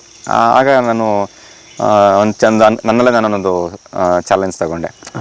ಯಾರೋ ಒಬ್ರು ನನ್ನ ಭವಿಷ್ಯವನ್ನ ನುಡಿಯೋದು ಸತ್ಯ ಆಗುತ್ತೋ, ನನ್ನ ಪ್ರಯತ್ನ, ನನ್ನ ಶ್ರಮ ಪರಿಶ್ರಮ ಅಲ್ಲಿ ಕೆಲಸ ಮಾಡುತ್ತೋ ನೋಡೋಣ ಅಂತ ಹೇಳಿ ಆಗಿಂದ ಒಂದು ಮನಸ್ಸಿಗೆ ಒಂದು ಧೈರ್ಯ ತಗೊಂಡು ಏನಾದರೂ ಆಗಲಿ ನಾನು ಏನು ಇಂಜಿನಿಯರಿಂಗ್ ಅವರು 10th ಮೇಲೆ ಏನೂ ಓದಲ್ಲ ಅಂದಿದ್ರಂತೆ. ಅದಕ್ಕೆ ಯಾಕೆ ಇಂಜಿನಿಯರಿಂಗ್ ಮಾಡ್ತೀನಿ ಅಂತ ನಾನು ಒಂದು ಧೈರ್ಯ ತಗೊಂಡು ವಿದ್ಯಾಭ್ಯಾಸ ಶುರು ಮಾಡಿದೆ. 10th ಮುಗೀತು, PUC ಮುಗೀತು. PUC ಆದಮೇಲೆ ಇಂಜಿನಿಯರಿಂಗ್ ಮಾಡಬೇಕು ಅನ್ನೋ ಆಸೆ ಇತ್ತು. ನಮ್ಮ ಪೋಷಕರು ಅಂದರೆ ಒಬ್ಬ ಮಟ್ಟಕ್ಕೆ ಗುರುಗಳಾದಮೇಲೆ ಆಧ್ಯಾತ್ಮದ ಚಿಂತನೆ ಬೇಕು, ಇಂಜಿನಿಯರ್ನ ಅವಶ್ಯಕತೆ ಇಲ್ಲ ಅಂತ ಹೇಳಿ ಅವರು ಬೇಡ ಇಂಜಿನಿಯರಿಂಗ್ ಬೇಡ, ಯಾವುದಾದ್ರು ಫಿಲಾಸಫಿ ಮೇಲೆ ವಿದ್ಯಾಭ್ಯಾಸ ಮಾಡಿ ಅಂತ. ಅವರಿಲ್ಲ, ನನ್ನ ಆಧ್ಯಾತ್ಮದ ಚಿಂತನೆ ನನ್ನಲ್ಲಿದೆ, ನಾನು ಮಾಡ್ತೀನಿ, ಇದು ನನ್ನ ವೈಯಕ್ತಿಕ ಇದನ್ನು ತಿಳ್ಕೊಬೇಕು ಅನ್ನೋ ಹಂಬಲ ಇದೆ, ನಾನು ಇದನ್ನು ಮಾಡ್ತೀನಿ ಅಂತ ನಾನು ಕೇಳ್ಕೊಂಡೆ. ಅವ್ರು ಬೇಡ, ಅವಶ್ಯಕತೆ ಇಲ್ಲ ಅಂತ ಹೇಳಿದ್ರು. ನಾನು ಹಠ ಮಾಡಿ ಇಲ್ಲ ಮಾಡಲೇಬೇಕು ಅಂದರೂ ಕೂಡ ಅವರು ಆ CET ಎಕ್ಸಾಮ್ ಏನು ಎಂಟ್ರೆನ್ಸ್ ಬರೆಯೋದು ಬೇಡ ಅಂದ್ಬಿಟ್ಟು ಬರೀಯೋಕ್ಕೆ ಅವಕಾಶ ಕೊಡಲಿಲ್ಲ. ಆದರೂ ಹೇಗೋ PUCಯನ್ನು ಪಾಸ್ ಮಾಡಿದ್ವಿ. ಆಗ BCA ಆಪ್ಷನ್ ಇದೆ ಅಂತ ಆಗ್ತಾನೆ BCA ಕೋರ್ಸು ಬಂದಿತ್ತು. ಸೊ BCA ಸಿಲೆಬಸ್ ಎಲ್ಲ ನೋಡಿದೆ. ಸಿಲೆಬಸ್ ನೋಡಿದಾಗ ಇಂಜಿನಿಯರಿಂಗಲ್ಲಿ ನನ್ನ ಮುಖ್ಯ ಏನು ಕಂಪ್ಯೂಟರ್ ಸೈನ್ಸ್ ಇಂಜಿನಿಯರ್ ಆಗಬೇಕು, ಅಲ್ಲಿ ಸಾಫ್ಟ್ವೇರ್ ತುಂಬ ಇಂಟ್ರೆಸ್ಟ್ ಇತ್ತು. ಸೊ BCA ಓದಿದ್ರೆ ಅಲ್ಲಿ ಬರೀ ಕಂಪ್ಯೂಟರ್ ಸೈನ್ಸೇ ಇರುತ್ತೆ. ಸೊ ಇಲ್ಲಿ 4 ವರ್ಷ ಓದಿದ್ರೆ ಇಲ್ಲಿ 3 ವರ್ಷದಲ್ಲಿ ಓದ್ಕೋಬೋದು ಅನ್ನೋದು ಇನ್ನೊಂದು ಸಿಕ್ತು. ಹಾಗಾಗಿ ಹಠ ಮಾಡಿ BCA ಸೇರಿಕೊಂಡೆ. BCA ಅಂದರೆ ವಿದ್ಯಾಭ್ಯಾಸ ನಾನಾಗಲೇ ಹೇಳಿದಾಗೆ ಹಠ ಇತ್ತು ಒಂದು, ಮತ್ತು ತುಂಬ ಪ್ರೀತಿ ಇತ್ತು ನನಗೆ ಕಂಪ್ಯೂಟರ್ ಸೈನ್ಸ್ ಅಂದರೆ. ಸೊ ಪ್ರೀತಿ ಇಟ್ಟು ನಾನು ಅದನ್ನು ಇಲ್ಲಿ ಜವಾಬ್ದಾರಿಯನ್ನು ನಿಭಾಯಿಸ್ಕೊಂಡು ಅಲ್ಲಿ ವಿದ್ಯಾಭ್ಯಾಸನೂ ಮಾಡಿದೆ. BCA ಮುಗೀತು. BCA ಆದಮೇಲೆ ಆವಾಗಲೂ ಒಂದು MNC ಕಂಪ್ನಿಯಲ್ಲಿ ಕೆಲಸ ಸಿಕ್ಕಿತ್ತು. ಆವಾಗ ಬೇಡ, ಇನ್ನೂ ಒಂದಷ್ಟು ಮುಂದಿನ ವಿದ್ಯಾಭ್ಯಾಸವನ್ನು ಮಾಡೋಣ ಅಂಥೇಳಿ ಅದನ್ನು ಅಲ್ಲಿ ಡ್ರಾಪ್ ಮಾಡಿ ಕೆಲಸಕ್ಕೆ ಹೋಗಲಿಲ್ಲ. ಮತ್ತೆ MCA ಮಾಡಿ, MCA ಆದಮೇಲೆ ಆಗ್ತಾ ಅಲ್ಲೂ ಕೂಡ MCA ಮಾಡ್ತಾ ಅಲ್ಲೂ 3 ಕಂಪ್ನಿಯಿಂದ ನನಗೆ ಆಫರ್ ಸಿಕ್ತು. ಅಂದರೆ ಆಗ ನನಗೆ ಅನ್ನಿಸ್ತು, ಅಂದರೆ ನಾವು ಒಬ್ಬರ ಮಾತಿನ ಮುಖಾಂತರ ನಾವು ಅದನ್ನು ಅನಿವಾರ್ಯವಾಗಿ ನಾನು ಅವತ್ತು ಮನಸ್ಸನ್ನು ಬಿಟ್ಬಿಟ್ಟಿದ್ರೆ ಇವತ್ತು ನಾನು ವೈಯಕ್ತಿಕವಾಗಿ ಅಥವಾ ಅಂತರಂಗದಲ್ಲಿ ನನಗೆ ಈ ನಿಂತ್ಕೊಂಡು ಮಾತಾಡುವಂಥ ಶಕ್ತಿ ಸಾಮರ್ಥ್ಯ ನನಗೆ ಬರ್ತಿರ್ಲಿಲ್ವೇನೋ. ನಾವು ಮನಸ್ಫೂರ್ತಿಯಾಗಿ ಅದನ್ನು ಮಾಡಿದಾಗ ಬೇರೆ ಯಾರೇನೇ ಹೇಳಿ, ನಾವು ಮನಸ್ಸಿನ ಒಂದು ಗುರಿ ಏನಿರುತ್ತೆ ಅದನ್ನು ನಾವು ಪರಿಪೂರ್ಣವಾಗಿ ಅದ್ರ ಮೇಲೆ ಗಮನ ಇಟ್ಟು ನಮ್ಮ ಎಷ್ಟು ಸಮಯ ಸಿಗುತ್ತೆ ಅಷ್ಟು ಶ್ರದ್ಧೆಯಿಂದ ಮಾಡಿದ್ರೆ ಖಂಡಿತವಾಗಿಯೂ ಆ ಭಗವಂತನ ಕೃಪೆ ಇರುತ್ತೆ, ಗುರುಗಳ ಆಶೀರ್ವಾದ ಇರುತ್ತೆ. ನಾವು ಕೂಡ ನಮ್ಮ ಪರಿಶ್ರಮದಲ್ಲಿ ನಾವು ಆ ಗುರಿಯನ್ನು ಮುಟ್ತೀವಿ ಅಂತ ನನ್ನ ಅನುಭವದ ವ್ಯವಸ್ಥೆ ಇದು. ಹಾಗಾಗಿ ನನಗೆ ಇಂಜಿನಿಯರಿಂಗನ್ನು ಬಿಡೋದಕ್ಕೆ ಇನ್ನೂ ಮನಸ್ಸು ಬರ್ತಾ ಇಲ್ಲ. ನನಗೆ ಅಂದರೆ ಈ ವೃತ್ತಿಯನ್ನು ಬಿಡೋಕ್ಕೆ ಮನಸ್ಸು ಬರ್ತಾ ಇಲ್ಲ. ಯಾಕಂದ್ರೆ ಅಷ್ಟು ನನಗೆ ನನ್ನ ಸಾಮರ್ಥ್ಯವನ್ನು ತೋರಿಸ್ಕೊಟ್ಟಂತಹ ಒಂದು ಹಾದಿ ಇದು. ಹಾಗಾಗಿ ಎಷ್ಟು ಸಾಧ್ಯ ಆಗುತ್ತೆ ಇನ್ನೊಂದಷ್ಟು ದಿನ ಮಠದ ಜವಾಬ್ದಾರಿ ನಿಭಾಯಿಸ್ಕೊಂಡು ಎಲ್ಲಿ ತನಕ ಆಗುತ್ತೆ ಎರಡನ್ನೂ ನಿಭಾಯಿಸೋಣ ಅನ್ನೋ ಉದ್ದೇಶದಿಂದ ಎರಡನ್ನೂ ನಿಭಾಯಿಸ್ತಾ ಇದ್ದೀನಿ ಈಗಲೂ. ಗ್ರೇಟ್. ಬುದ್ಧಿ ಈಗ ಎಲ್ಲಿ ಹೊರಡ್ತಾ ಇದ್ದೀವಿ? ನಮ್ಮದು ಇನ್ನೊಂದು ತೋಟ ಇದೆ. ಇನ್ನೊಂದು ತೋಟ ಎಷ್ಟು ಎಕರೆ ಅದು? ಅದೊಂದು 15 ಎಕರೆ ಬರುತ್ತೆ. 15 ಎಕರೆ ಒಟ್ಟಿಗೆ 15, ಇಲ್ಲೊಂದು 5 ಎಕರೆ ಬರುತ್ತೆ. ಒಟ್ಟು 20 ಎಕರೆ. 20 ಎಕರೆ ಮಟ್ಟಕ್ಕೆ ಅದ್ಭುತವಾದ ತೋಟ ಆಗುತ್ತಿದೆ. ಹೌದು. ಅದು ಇನ್ನೊಂದು ಪ್ಲಸ್ ಪಾಯಿಂಟ್ ಅಂದ್ರೆ ಊರೊಳಗಡೆನೆ ಇರುವಂತದ್ದು. ಹೌದು. ಒಂದು 100 ಮೀಟರ್ ಹೋದ್ರೆ ಅಲ್ಲಿ ಜಮೀನಿದೆ. ಸೊ ಅದನ್ನು ಕಾಡು ಕೃಷಿನೇ ಮಾಡ್ಬೇಕು ಅನ್ಕೊಂಡಿದ್ದೀರಿ? ಮಾಡಬೇಕು, ಯಾಕಂದ್ರೆ ಅಲ್ಲಿ ತೆಂಗಿಲ್ಲ, ಈಗ ಹೊಸದಾಗಿ ಹಾಕಿರೋ ತೆಂಗು. ಹಾಗಾಗಿ ಆದಷ್ಟು ಅದನ್ನ ಒಂದೊಂದು ಎಕರೆ ಹಾಗೆ ಕಾಡು ಕೃಷಿ ಮಾಡಬೇಕು ಅನ್ನೋ ಆಸೆ. ಬೇರೆ ವ್ಯವಸಾಯ ಮಾಡ್ಬೇಕಾದ್ರೆ ಭಯ ಇತ್ತು, ಲೇಬರ್ ಸಿಗಲ್ಲ, ಹೇಗ್ ಮಾಡೋದು ಅಂತ. ಕಾಡು ಕೃಷಿ ಮಾಡಕ್ಕೇನು ಭಯ ಇಲ್ಲ ಈಗ. ಅದೊಂದು ಸಮಸ್ಯೆ ಹೋಗುತ್ತೆ ಅಂತೀರಿ? ಹೌದು.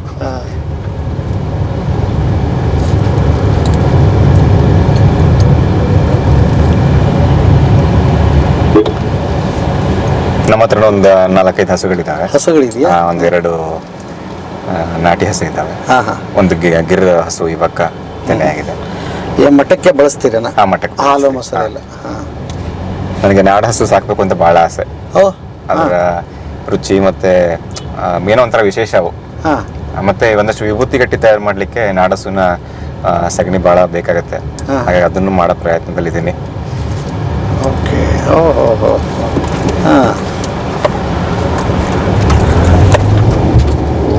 ಬಟ್ ನೀವು ಆ ಪ್ರಪಂಚದಲ್ಲಿ ಕಳೆದು ಹೋಗ್ಲಿಲ್ಲ ನೋಡಿ ಬುದ್ಧಿ. ಅಂದ್ರೆ ನಿಮ್ಮ ಪ್ರಪಂಚದಲ್ಲಿ ಇಂಜಿನಿಯರಿಂಗ್ ಪ್ರಪಂಚ ಬೇರೆನೇ ಅದ. ನಿಮ್ಮ ಕಾಲೇಜು, ನಿಮ್ಮ MNC ಕಂಪನಿಗಳು. ಆದ್ರೆ ಇಲ್ಲಿ ಈ ಜಮೀನಿನಲ್ಲಿ ಈ ತರ ಜನಗಳ ಮಧ್ಯೆ ಭಕ್ತರ ಜೊತೆ ಒಡನಾಟ ಇರೋದು, ಇಲ್ಲಿ ಸಿಗೋ ಅನುಭವ ಅಲ್ಲಿ ಸಿಗೋದು ಕಷ್ಟ ಅಂತ ನನಗೆ ಅನ್ಸುತ್ತೆ. ನಾನು ಇನ್ನು ಪರಿಪೂರ್ಣ ಅಲ್ಲಿಗೆ ಹೋಗಕ್ಕಾಗಿಲ್ಲ, ಹೋಗೋದು ಇಲ್ಲ. ಆದ್ರೆ ಇದೇ ಒಂದು ನೋಡ್ಲಿಕ್ಕೆ ಇಲ್ಲಿ ಏನಿದೆ ಅಂತ ಕಾಣಿಸಬಹುದು. ಇದೇ ಮಠದ ಜಮೀನು, ಇಲ್ಲಿಂದ ಶುರು ಆಗುತ್ತೆ. ಇದು ಕೆರೆ, ಇದೊಂದು ಕೆರೆ ಪಕ್ಕದಲ್ಲಿ ಇಲ್ಲಿಂದ ಮಠದ ಜಮೀನು ಶುರು ಆಗುತ್ತೆ. ಇಲ್ಲಿಂದ ನಿಮ್ದು ಶುರು? ಎಷ್ಟು 15 ಎಕರೆ? 15 ಎಕರೆ ಬರುತ್ತೆ.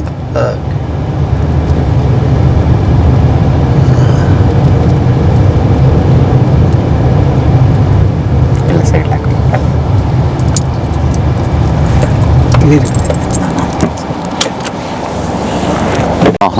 ಸಾಯಂಕಾಲ ಹೋಗ್ಬೇಕು ನಾನು ಆರೋಗ್ಯ. ಬೇಕಾ ಅಲ್ಲೇ ಬಂದ್ರೆ ಆಮೇಲೆ ಎಲ್ಲ ಸ್ವೀಟ್ ಕೊಡಲಿಲ್ಲ ಕಾರ್ದು ಎಲ್ಲಿದೆ ಕಾರ್ ಅಲ್ಲಿದೆ ಸರಿ ಸರಿ ಆಗಲಿ ಬನ್ನಿ ಕರ್ಕೊಂಬಂದು ಬರಿಂದ ಬಂದಾಗ ದಿನ ಸರ್ ನಾನು ಅಲ್ಲಿ ಚಂದ್ರಶೇಖರ್ ಅವರಿಗೆ ತೋರಿಸಿದ್ದು ಅವ್ರಿಗೆ ನಮಗೆ ಕಪ್ಪು ಭೂಮಿ ಇಲ್ಲಿ ಅದನ್ನು ಹೇಗೆ ಮಾಡೋದು ಅಂತ ಅವ್ರನ್ನ ಕೇಳಿದ್ರಲ್ಲ ಸರಿ ಅವ್ರನ್ನ ಬರ ಇದನ್ನ ಕೇಳೋದಕ್ಕೆ ಅವ್ರ ಹತ್ರ ಸಜೆಷನ್ ತೊಗೊಳಕ್ ಹೋಗಿದ್ರಿ. ಅಂದ್ರೆ ಏನು ಡೌಟ್ ಇತ್ತು ನಿಮಗೆ ಈ ಕಪ್ಪು ಭೂಮಿ ಇದು ಅವ್ರದ್ದು ಬೇರೆ ಮಣ್ಣ ಅದು ಅವ್ರದ್ದು ಸ್ವಲ್ಪ ಅರ್ಧ ಕೆಂಪಿದೆ ಅರ್ಧ ಕಪ್ಪು ಭೂಮಿ ಇದೆ. ಹಾ ಹಾ ಹಾ ಕೆಂಪು ಭೂಮಿಯಲ್ಲಿ ಬೆಳೆಯುವಷ್ಟು ಅಂದ್ರೆ ವೇಗದಲ್ಲಿ ಬೆಳೆಯುವಷ್ಟು ಕಪ್ಪು ಭೂಮಿಯಲ್ಲಿ ಸ್ವಲ್ಪ ಕಡಿಮೆ. ಹೌದಾ? ಇದೇನು ಉಪ್ಪಿನಂಶ ಇರುತ್ತೆ ಅಂತ ಹೇಳ್ತಾರೆ. ಹಾಗಾಗಿ ಕೆಲವೊಂದಷ್ಟು ಫಸಲುಗಳು ಕಪ್ಪು ಭೂಮಿಯಲ್ಲಿ ಅಷ್ಟು ಚೆನ್ನಾಗಿ ಬರಲ್ಲ ಅಂತ ಹೇಳ್ತಾರೆ. ಹಾಗಾಗಿ ಅವರಲ್ಲಿ ಬೆಳೆದಿದ್ದಾರಲ್ಲ ಸೊ ಹೇಗಿರುತ್ತೆ ಅದು? ಹೇಗಿರುತ್ತೆ ನಾವಿಲ್ಲಿ ಇಂಪ್ಲಿಮೆಂಟ್ ಮಾಡಿದ್ರೆ ಅದು ಖಂಡಿತವಾಗ್ಲೂ ಪ್ರಕೃತಿ ಯಾವತ್ತೂ ಗಿಡಗಳನ್ನ ಸಾಯಿಸೋ ಮಟ್ಟಕ್ಕೆ ಹೋಗಲ್ಲ. ಅಂದರೆ ನಮ್ಮ ಶಕ್ತಿ ಏನಿದೆ ಅಂತ ತಿಳ್ಕೊಳ್ಳೋಕ್ಕೆ ಅವ್ರು ಹೇಳಿದ್ರು ಜೀವಾಮೃತ ಮತ್ತು ಸಾವಯವ ಕೃಷಿ ಪದ್ಧತಿ ಮುಖಾಂತರ ಬೆಳೆದಾದಂಥ ಭೂಮಿನೂ ಕೂಡ ಬೆಳೆಯೋ ಶಕ್ತಿ ಬರುತ್ತೆ ಅಂತ. ಹಾಗಾಗಿ ಇಲ್ಲಿಗೆ ಅದನ್ನು ಇಂಪ್ಲಿಮೆಂಟ್ ಮಾಡ್ಬೇಕಾದ್ರೆ ಹೇಗೆ ಮಾಡಬೇಕು ಅನ್ನೋ ಒಂದಷ್ಟು ಗೊಂದಲಗಳಿತ್ತು. ಅನುಭವ ಪಡ್ಕೊಳ್ಳಿಕ್ಕೆ ನಾವು ಚಂದ್ರಶೇಖರಣ್ಣ ಹತ್ರ ಹೋಗಿದ್ದು. ಇದು ಮಣ್ಣಿಗಿಣ್ಣು ಟೆಸ್ಟ್ ಗಿಸ್ಟ್ ಮಾಡಿಸ್ತಾರ ಆ ಥರದ ಪದ್ಧತಿ ಇದೆಯಾ? ಹಾಂ ಇಲ್ಲಿ ನಮ್ಮ ಚಾಮರಾಜನಗರದಲ್ಲಿ ಇದೆ ಮಾಡ್ತಾರೆ. ಮಾಡಿಸಿದ್ರಿ? ನಾವು ಮೊದಲೊಂದ್ಸತಿ ಮಾಡಿಸಿದ್ವಿ. ಅಲ್ಲಿ ಅವರು ಕಬ್ಬು ಮತ್ತೆ ಬಾಳೆಗೆ ಚೆನ್ನಾಗಿ ಸೂಕ್ತ ಅಂತ ಹೇಳಿದ್ರು. ಓ ಅವರು ಮಣ್ಣು ಚೆಕ್ ಮಾಡಿ ಅದನ್ನ ಹೇಳ್ತಾರೆ ಯಾವ್ದಕ್ಕೆ ಇದು ಸೂಕ್ತ ಆಗುತ್ತೆ ಅಂತ. ಹಾಗಾಗಿ ಎಲ್ಲ ರೈತರು ಹಂಗೆ ಟೆಸ್ಟ್ ಮಾಡಿಸೋದು ಒಳ್ಳೇದು. ಹೌದು ಹೌದು. ಟೆಸ್ಟ್ ಮಾಡಿಸ್ಕೊಂಡು ಆ ಟೆಸ್ಟ್ ಅನ್ನೋಕ್ಕಿಂತ ಜೊತೆಗೆ ಈಗ ಭೂಮಿ ನೋಡಿದ ತಕ್ಷಣ ಗೊತ್ತಾಗ್ಬಿಡುತ್ತೆ. ಈಗ ಕೆಂಪು ಭೂಮಿ ಕೆಂಪು ಮಣ್ಣಾಗಿದ್ರೆ ಏನು ಬೇಕಾದ್ರೂ ಚೆನ್ನಾಗಿ ಬೆಳೆಯುತ್ತೆ. ಅಲ್ಲಿ ಕಪ್ಪು ಭೂಮಿ ಅಂದ್ರೆ ಸ್ವಲ್ಪ ಅದರಲ್ಲಿ ಉಪ್ಪಿನಾಂಶ ಜಾಸ್ತಿ ಇರುತ್ತೆ ಮತ್ತೆ ಕ್ಯಾಲ್ಸಿಯಂ ಕಂಟೆಂಟ್ ಜಾಸ್ತಿ ಇರುತ್ತೆ ಅಂತ ಹೇಳಿ ಬೆಳಿಲಿಕ್ಕೆ ಸೂಕ್ತ ಆಗಲ್ಲ ಅಂತ ಹೇಳಿ ಕಬ್ಬು ಮತ್ತೆ ಬಾಳೆನ ಸಜೆಸ್ಟ್ ಮಾಡ್ತಾರೆ. ಆಮೇಲೆ ಇನ್ನೊಂದು ಬೋರ್ಗಿರ್ ಹಾಕಿದ್ರೆ ಸೌಳು ಆಗ್ಬಿಡುತ್ತೆ ಇದು ಅಂತ ಹೇಳ್ತಾರೆ. ಅದು ನಿಜಾನ ಬುದ್ಧಿ? ಸೌಳು ಅಂದ್ರೆ ಸರ್ ಸಿಮೆಂಟ್ ತರ ಗಟ್ಟಿ ಆಗ್ಬಿಡುತ್ತೆ.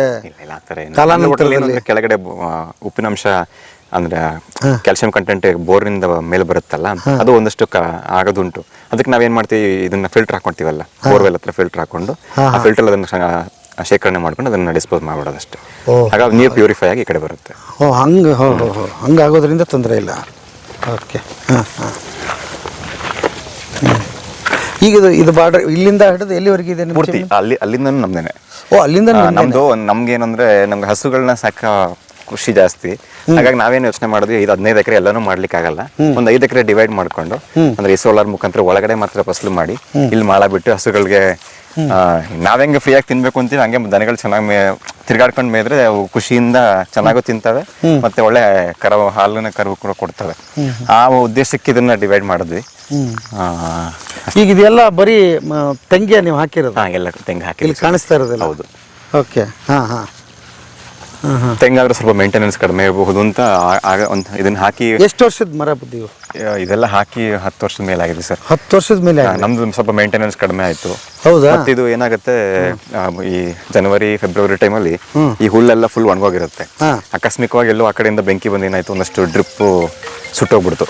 ಸೊ ನಾವು ಅಲ್ಲಿ ಮೇಂಟೈನ್ ಮಾಡ್ಲಿಕ್ಕೆ ಆಗ್ಲಿಲ್ಲ. ಈಗ ಅದನ್ನ ಸ್ವಲ್ಪ ಎಲ್ಲ ಹಂತ ರೆಡಿ ಮಾಡ್ಕೊಂಡು ಮಾಡಿದೆ. ಇಲ್ಲ ಚೆನ್ನಾಗಿದೆ ಬಿಡ್ರಿ. ಇದೆ ನೀವು ಕಾಡು ತೋಟ ನನ್ಗೆ ಈಗಲೇ ಅನಿಸ್ತಾ ಇದೆ ಅವಾಗ ಆಗಿರ್ಬೋದಿದು ಅಂತ. ಅದಕ್ಕೆ ಯಾವುದಕ್ಕೂ ಔಷಧಿ ಕೂಡ ಸಿಂಪಡಣೆ ಮಾಡಿದೆ ಹಾಗೆ ಕಾಪಾಡಬೇಕು ಅನ್ನೋ ಒಂದು ಮನಸ್ಥಿತಿ ಇಟ್ಕೊಂಡು ಹಂಗೆ ಮಾಡ್ತಾ ಇದೀವಿ. ಅದು ಇದನ್ನು ಒಂದೊಂದು ಎಕರೆ ಅಂತ ಮಾಡಿಕೊಂಡು ಹೋಗ್ಬೇಕು ಸರ್. ಇದ್ರ ಮಧ್ಯೆ ಒಂದಷ್ಟು ಹೂವಿನ ಗಿಡಗಳು ನೋಟಕ್ಕೂ ಖುಷಿ ಆಗಬೇಕು, ಪೂಜೆಗೂ ಆಗಬೇಕು. ಜೊತೆಗೆ ಅದು ಒಂದು ಈ ಬ್ಯಾಲೆನ್ಸ್ ಮಾಡಬೇಕಲ್ಲ. ಈಗ ಜೇನು ಹುಳಗಳಿಗೆ ನಾವೇನು ಮಾಡ್ತೀವಿ ನಮ್ಮ ಸ್ವಾರ್ಥಕ್ಕೆ ನಾವು ಎಲ್ಲೂ ಬೆಳೆಸ್ತಾ ಇಲ್ಲ ಹೂವಿನ ಗಿಡಗಳನ್ನ. ನಾವೆಲ್ಲ ಬರೀ ಸಿಟಿಗಳಲ್ಲಿ ಮಾತ್ರ ಮಾರ್ಕೆಟಲ್ಲಿ ಕೊಂಡ್ಕೊಳ್ಳೋ ಮಟ್ಟಕ್ಕೆ ಹೋಗಿದ್ದೀವಿ. ನಾವು ಹೂವಿನ ಗಿಡಗಳನ್ನ ಬೆಳೆಸಿದಾಗ ಆ ಜೇನು ಹುಳಗಳಿಗೆ ಅವುಗಳ ಒಂದು ಪ್ರಸಾದಕ್ಕೆ ನಮ್ಮಿಂದನೂ ಅನುಕೂಲ ಆಗುತ್ತೆ ಮತ್ತು ಅವಿಂದ ನಮಗೆ ಜೇನುತುಪ್ಪದ ರೂಪ ಈ ರೀತಿ ಅನೇಕ ಪ್ರಕೃತಿಯಲ್ಲಿ ಬಹಳ ವಿಸ್ಮಯವಾಗಿರ್ತಕ್ಕಂಥ ತತ್ವಗಳನ್ನು ಭಗವಂತ ಸೃಷ್ಟಿ ಮಾಡಿಕೊಟ್ಟಿದ್ದಾನೆ. ನಾವು ಅದನ್ನು ನೋಡೋ ಕಣ್ಣುಗಳಿಲ್ಲದೆ ಅಂದರೆ ಕಣ್ಣಿದು ನೋಡದೇ ಇರತಕ್ಕಂಥ ವ್ಯವಸ್ಥೆಯಲ್ಲಿ ಅದನ್ನೆಲ್ಲ ಹಾಳು ಮಾಡ್ತಾ ಇದ್ದೀವಿ. ಒಂದಷ್ಟು ಅದನ್ನು ಇಲ್ಲಿ ಇಂಪ್ಲಿಮೆಂಟ್ ಮಾಡಬೇಕು ಅಂತ ಬಂದು ನೋಡಿದ್ರೆ ನಾವೊಂದು ಹೂವಿನ ಗಿಡ ನೆಟ್ಕೋಬೇಕು ನಮ್ಮ ಜಮೀನಲ್ಲಿ ಅಂತ ಅನಿಸ್ಬೇಕು ಅವ್ರಿಗೆ. ಇದಕ್ಕೆ ಇಲ್ಲೊಂದು ಪ್ರಶ್ನೆ ನೀವು ಹಂಗೆ ಹೇಳಿದ್ದಕ್ಕೆ ನಿಮ್ಮ ಹತ್ರ ಬರ್ತಾರಲ್ಲ ಜನ ಅದಕ್ಕೆ ಕೇಳ್ಬೇಕಂತ ಅನಿಸ್ತು. ಈಗ ಆತ ಮಾತಾಡ್ತಿದ್ನಲ್ಲ ಚಿಕ್ಕ ವಯಸ್ಸಿನ ಬುದ್ಧಿ ನಮ್ಮೂರಿಗೆ ಪುಣ್ಯರಿ ನಮ್ಮದು ಊರು ಅಂತಿದ್ದ. ನೀವು ಗಿಡ ನೆಡೋದು ಹೇಳ್ತಿದ್ದ. ಈ ಯಾವಾಗಲಾದರೂ ಬಂದಾಗ ಈ ಸಂಸಾರಸ್ಥರು ತಮ್ಮ ತಾಪತ್ರ ಎಲ್ಲ ತೊಡ್ಕೋತಾರಲ್ಲ, ಈ ಏನಪ್ಪ ಇದು ಸಂಸಾರ ಜಂಜಾಟ ಅಂತ ಅನಿಸಿದೆಯಾ? ಏನನ್ಸುತ್ತೆ ಅವ್ರು ಬಂದಾಗ ಹೇಳಿದಾಗ? ಆ ಥರ ಅಂತಲ್ಲ, ಅಂದರೆ ಮನಸ್ಸು ಬೆರೆಯೋದು ಭಾಳ ಮುಖ್ಯ ಇಲ್ಲಿ. ಸತಿಪತಿಗಳ ಮನಸ್ಸು ಬೆರೆಯೋದು ಬಹಳ ಮುಖ್ಯ. ಅಲ್ಲಿ ಎಲ್ಲೋ ಒಂದು ಕಡೆ ಈಗ ಸಂಸಾರ ಅಂತಂತಲ್ಲ, ಸಮಾಜದಲ್ಲೂ ನಾವು ಎಲ್ಲರೂ ಜಗಳ ಆಡ್ತೀವಿ, ಸಂಸಾರದಲ್ಲೂ ಎಲ್ಲದರಲ್ಲೂ ಆ ವ್ಯವಸ್ಥೆಗಳು ಇರ್ತಕ್ಕಂಥದ್ದು. ಈಗ ತಮಾಷೆಗೆ ಹೇಳ್ಬೇಕು ಅಂದ್ರೆ ಒಬ್ರು ಮಾತಾಡಿದಾಗ ಇನ್ನೊಬ್ರು ಸುಮ್ಮನಿದ್ರೆ ಖಂಡಿತವಾಗಿ ಏನು ಸಮಸ್ಯೆ ಬರಲ್ಲ. ಮತ್ತೆ ಏನೇ ಇದ್ರು ಅನುಭವ, ಈಗ ನಾನು ನಿಮ್ಮ ಜೊತೆ ಹಂಚ್ಕೋತಾ ಇದ್ದೀನಿ ಅದನ್ನ, ಈಗ ಇದು ಪರಸ್ಪರ ಅನುಭವ. ಈಗ ನಾನೊಬ್ಬರೇ ಮಾತಾಡ್ತಾ ಇಲ್ಲ, ನೀವು ಮಾತಾಡ್ತೀನಿ. ಆ ಥರ ನಾವು ಸತಿಪತಿಗಳಾಗಿರ್ತಕ್ಕಂಥವ್ರು ಆ ಜೀವನದ ವ್ಯವಸ್ಥೆಗಳು ಏನಾಗಲಿ, ಕಷ್ಟ ಸುಖ ಎಲ್ರಿಗೂ ಬರ್ತಕ್ಕಂಥದ್ದು. ಅದನ್ನ ಬಹಳ ಪ್ರೀತಿಯಿಂದ ಭಗವಂತ ನಮಗೆ ಕೊಟ್ಟಿರೋದೇ ನಮಗೆ ಆಶೀರ್ವಾದ ಅಂತ ನಾವು ಅದನ್ನ ಪ್ರಸಾದದ ರೂಪದಲ್ಲಿ ನಾವು ಏನೇನೇ ತಗೊಂಡ್ರು ಜೀವನದಲ್ಲಿ ಯಾವ ಸಮಸ್ಯೆನೂ ಬರಲ್ಲ. ನಾವು ಅದನ್ನ ಬಯಕೆಯ ಮುಖಾಂತರ ನಾವು ಅದನ್ನ ಆ ನೋಟದಲ್ಲಿ ನಾವು ಬಯಕೆಯನ್ನು ಇಟ್ಕೊಂಡಾಗ ಎಲ್ಲೋ ಒಂದು ಕಡೆ ಸಮಸ್ಯೆ ಶುರುವಾಗ್ಬೋದು. ಏನಿದೆ ಅದನ್ನು ನಾವು ಪ್ರಸಾದದ ರೂಪದಲ್ಲಿ ಭಗವಂತ ನಮಗೆ ಈಗ ಇಷ್ಟು ಎಕರೆ ಕೊಟ್ಟಿದ್ದಾನೆ, 15 ಎಕರೆ ಕೊಟ್ಟಿದ್ದಾನೆ, ಭಾಳ ಸಂತೋಷ, ನನಗೆ 150 ಎಕರೆ ಬೇಕು ಅಂತ ಬಂದಾಗ ನಮಗೆ ಒಳಗಡೆ ಶುರುವಾಗುತ್ತೆ. ಇದು ಒಂದು ಜಮೀನಿನ ವ್ಯವಸ್ಥೆ ಆಗ್ಬೋದು. ಸಂಸಾರದ ವ್ಯವಸ್ಥೆಯಲ್ಲೂ ಅಷ್ಟೇ ಭಗವಂತ ಒಳ್ಳೆ ಒಬ್ಬ ಹೆಂಡತಿಯನ್ನು ಕೊಟ್ಟಿರ್ಬೋದು, ಅಥವಾ ನಮ್ಮ ಪತಿಯನ್ನು ಕೊಟ್ಟಿರ್ಬೋದು. ಅವನಲ್ಲಿ ಏನು ಒಳ್ಳೆ ಗುಣಗಳಿದೆ ಆ ಒಳ್ಳೆ ಗುಣಗಳನ್ನು ಖುಷಿಯಿಂದ ಅಕ್ಸೆಪ್ಟ್ ಮಾಡಿಕೊಂಡು, ಅವರಲ್ಲಿ ಏನಾದ್ರು ಸಮಸ್ಯೆಗಳಿದೆ ಅದನ್ನು ಕೂತ್ಕೊಂಡು ಬಗೆಹರಿಸ್ಕೊಂಡು ಆ ಜೀವನವನ್ನು ಆ ರೀತಿ ಪರಸ್ಪರ ಇನ್ನೊಬ್ಬರು ಬಂದಲ್ಲಿ ಹಸ್ತಕ್ಷೇಪ ಮಾಡಬಾರ್ದು. ಅವರೇ ಅದನ್ನು ಕೂತ್ಕೊಂಡು ಚಿಂತನೆಯನ್ನು ಮಾಡಿಕೊಂಡು ಆ ಸಂಸಾರದ ಅನುಭವನೇ ಬೇರೆ ಇದೆ ಅಂತ ನಾನು ಅನ್ಕೋತೀನಿ. ಯಾಕಂದ್ರೆ ಸಾಮರಸ್ಯ ಇರುತ್ತೆ ಅಲ್ಲಿ, ಕೌಟುಂಬಿಕ ಏನಂತಾರೆ ಸಂತೋಷ ಇರುತ್ತೆ, ಯಾವಾಗಲೂ ಸೇರ್ತಿರ್ತಾರೆ. ಅದನ್ನು ನಾವು ನೋಡಿದಾಗ ಭಾಳ ಖುಷಿ ಆಗುತ್ತೆ. ಅದನ್ನು ಎಲ್ಲೋ ಒಂದು ಕಡೆ ನಾವು ನಮ್ಮ ವೈಯಕ್ತಿಕ ವಿಚಾರಗಳಿಂದ ನಾವು ಸಂಸಾರದಲ್ಲಿ ನಾವು ಗೊಂದಲಗಳು ತರಿಸ್ಕೋಬಹುದು. ಆದರೆ ಕೂತದನ್ನು ಬಗೆಹರಿಸ್ಕೊಂಡ್ರೆ ಯಾರ ಅಕ್ಷತೇಪನೂ ಬೇಕಾಗಿಲ್ಲ, ಕೋರ್ಟ್ ಕಚೇರಿ ಹಚ್ಚೋ ಅವಶ್ಯಕತೆ ಇಲ್ಲ, ಮನೆಯಲ್ಲೇ ಅದನ್ನು ಬಗೆಹರಿಸ್ಕೋಬಹುದು. ಆ ಮನಸ್ಥಿತಿ ಬೆಳೆಸ್ಕೋಬೇಕು. ಎಲ್ಲವೂ ನಮ್ಮ ಮನಸ್ಸಿನಲ್ಲಿದೆ, ಎಲ್ಲವೂ ನಮ್ಮ ಕೈಯಲ್ಲೇ ಇದೆ. ನಾವು ಎಷ್ಟು ಮಟ್ಟಿಗೆ ಅದಕ್ಕೆ ಸಮಯವನ್ನು ಕೊಡ್ತೀವಿ ಅಷ್ಟು ನಮ್ಮಲ್ಲೇ ಪರಿಹಾರ ಆಗುತ್ತೆ. ನಾವು ನಮ್ಮಲ್ಲಿ ಇರೋದು ಇಲ್ಲ ಅಂತ ಹೇಳಿ ನಾವೇನು ಮಾಡ್ತೀವಿ, ಬೇರೆ ಕಡೆ ಎಲ್ಲೋ ಹೋಗಿ ಅದನ್ನು ಇತ್ಯರ್ಥ ಮಾಡ್ಕೊಳ್ಳೋ ಪ್ರಯತ್ನ ಮಾಡ್ತೀವಿ. ಅದರ ಅವಶ್ಯಕತೆ ಮೊದಲು ಆಗಿನ ಕಾಲದಲ್ಲಿ ಕೋರ್ಟ್ ಕಚೇರಿಗಳಿರಲಿಲ್ಲ, ಎಲ್ಲವೂ ಗ್ರಾಮದಲ್ಲಿ ಮನೆಗಳಲ್ಲಿ ಮನೆ ಹಿರಿಯರಲ್ಲೇ ನಡೀತಾ ಇತ್ತು. ಈಗ ನಂದೇ ಮೇಲು ಅಂತ ನಾವೇನು ಮಾಡ್ತೀವಿ, ನನ್ನ ಮಾತಿಲ್ಲಿ ಯಾರು ಕೇಳಲ್ಲ ಅಂದಾಗ ಡೈರೆಕ್ಟಾಗಿ ನಾವು ಕೋರ್ಟು ಕಚೇರಿ. ಸಾಮಾನ್ಯವಾಗಿ ಏನನ್ನ ಗೊಂದಲದಲ್ಲಿ ಬರ್ತಾರೆ ಹೆಚ್ಚು ಪ್ರಶ್ನೆಗಳು ನಿಮ್ಮ ಹತ್ರ ಬಂದಿರೋದು?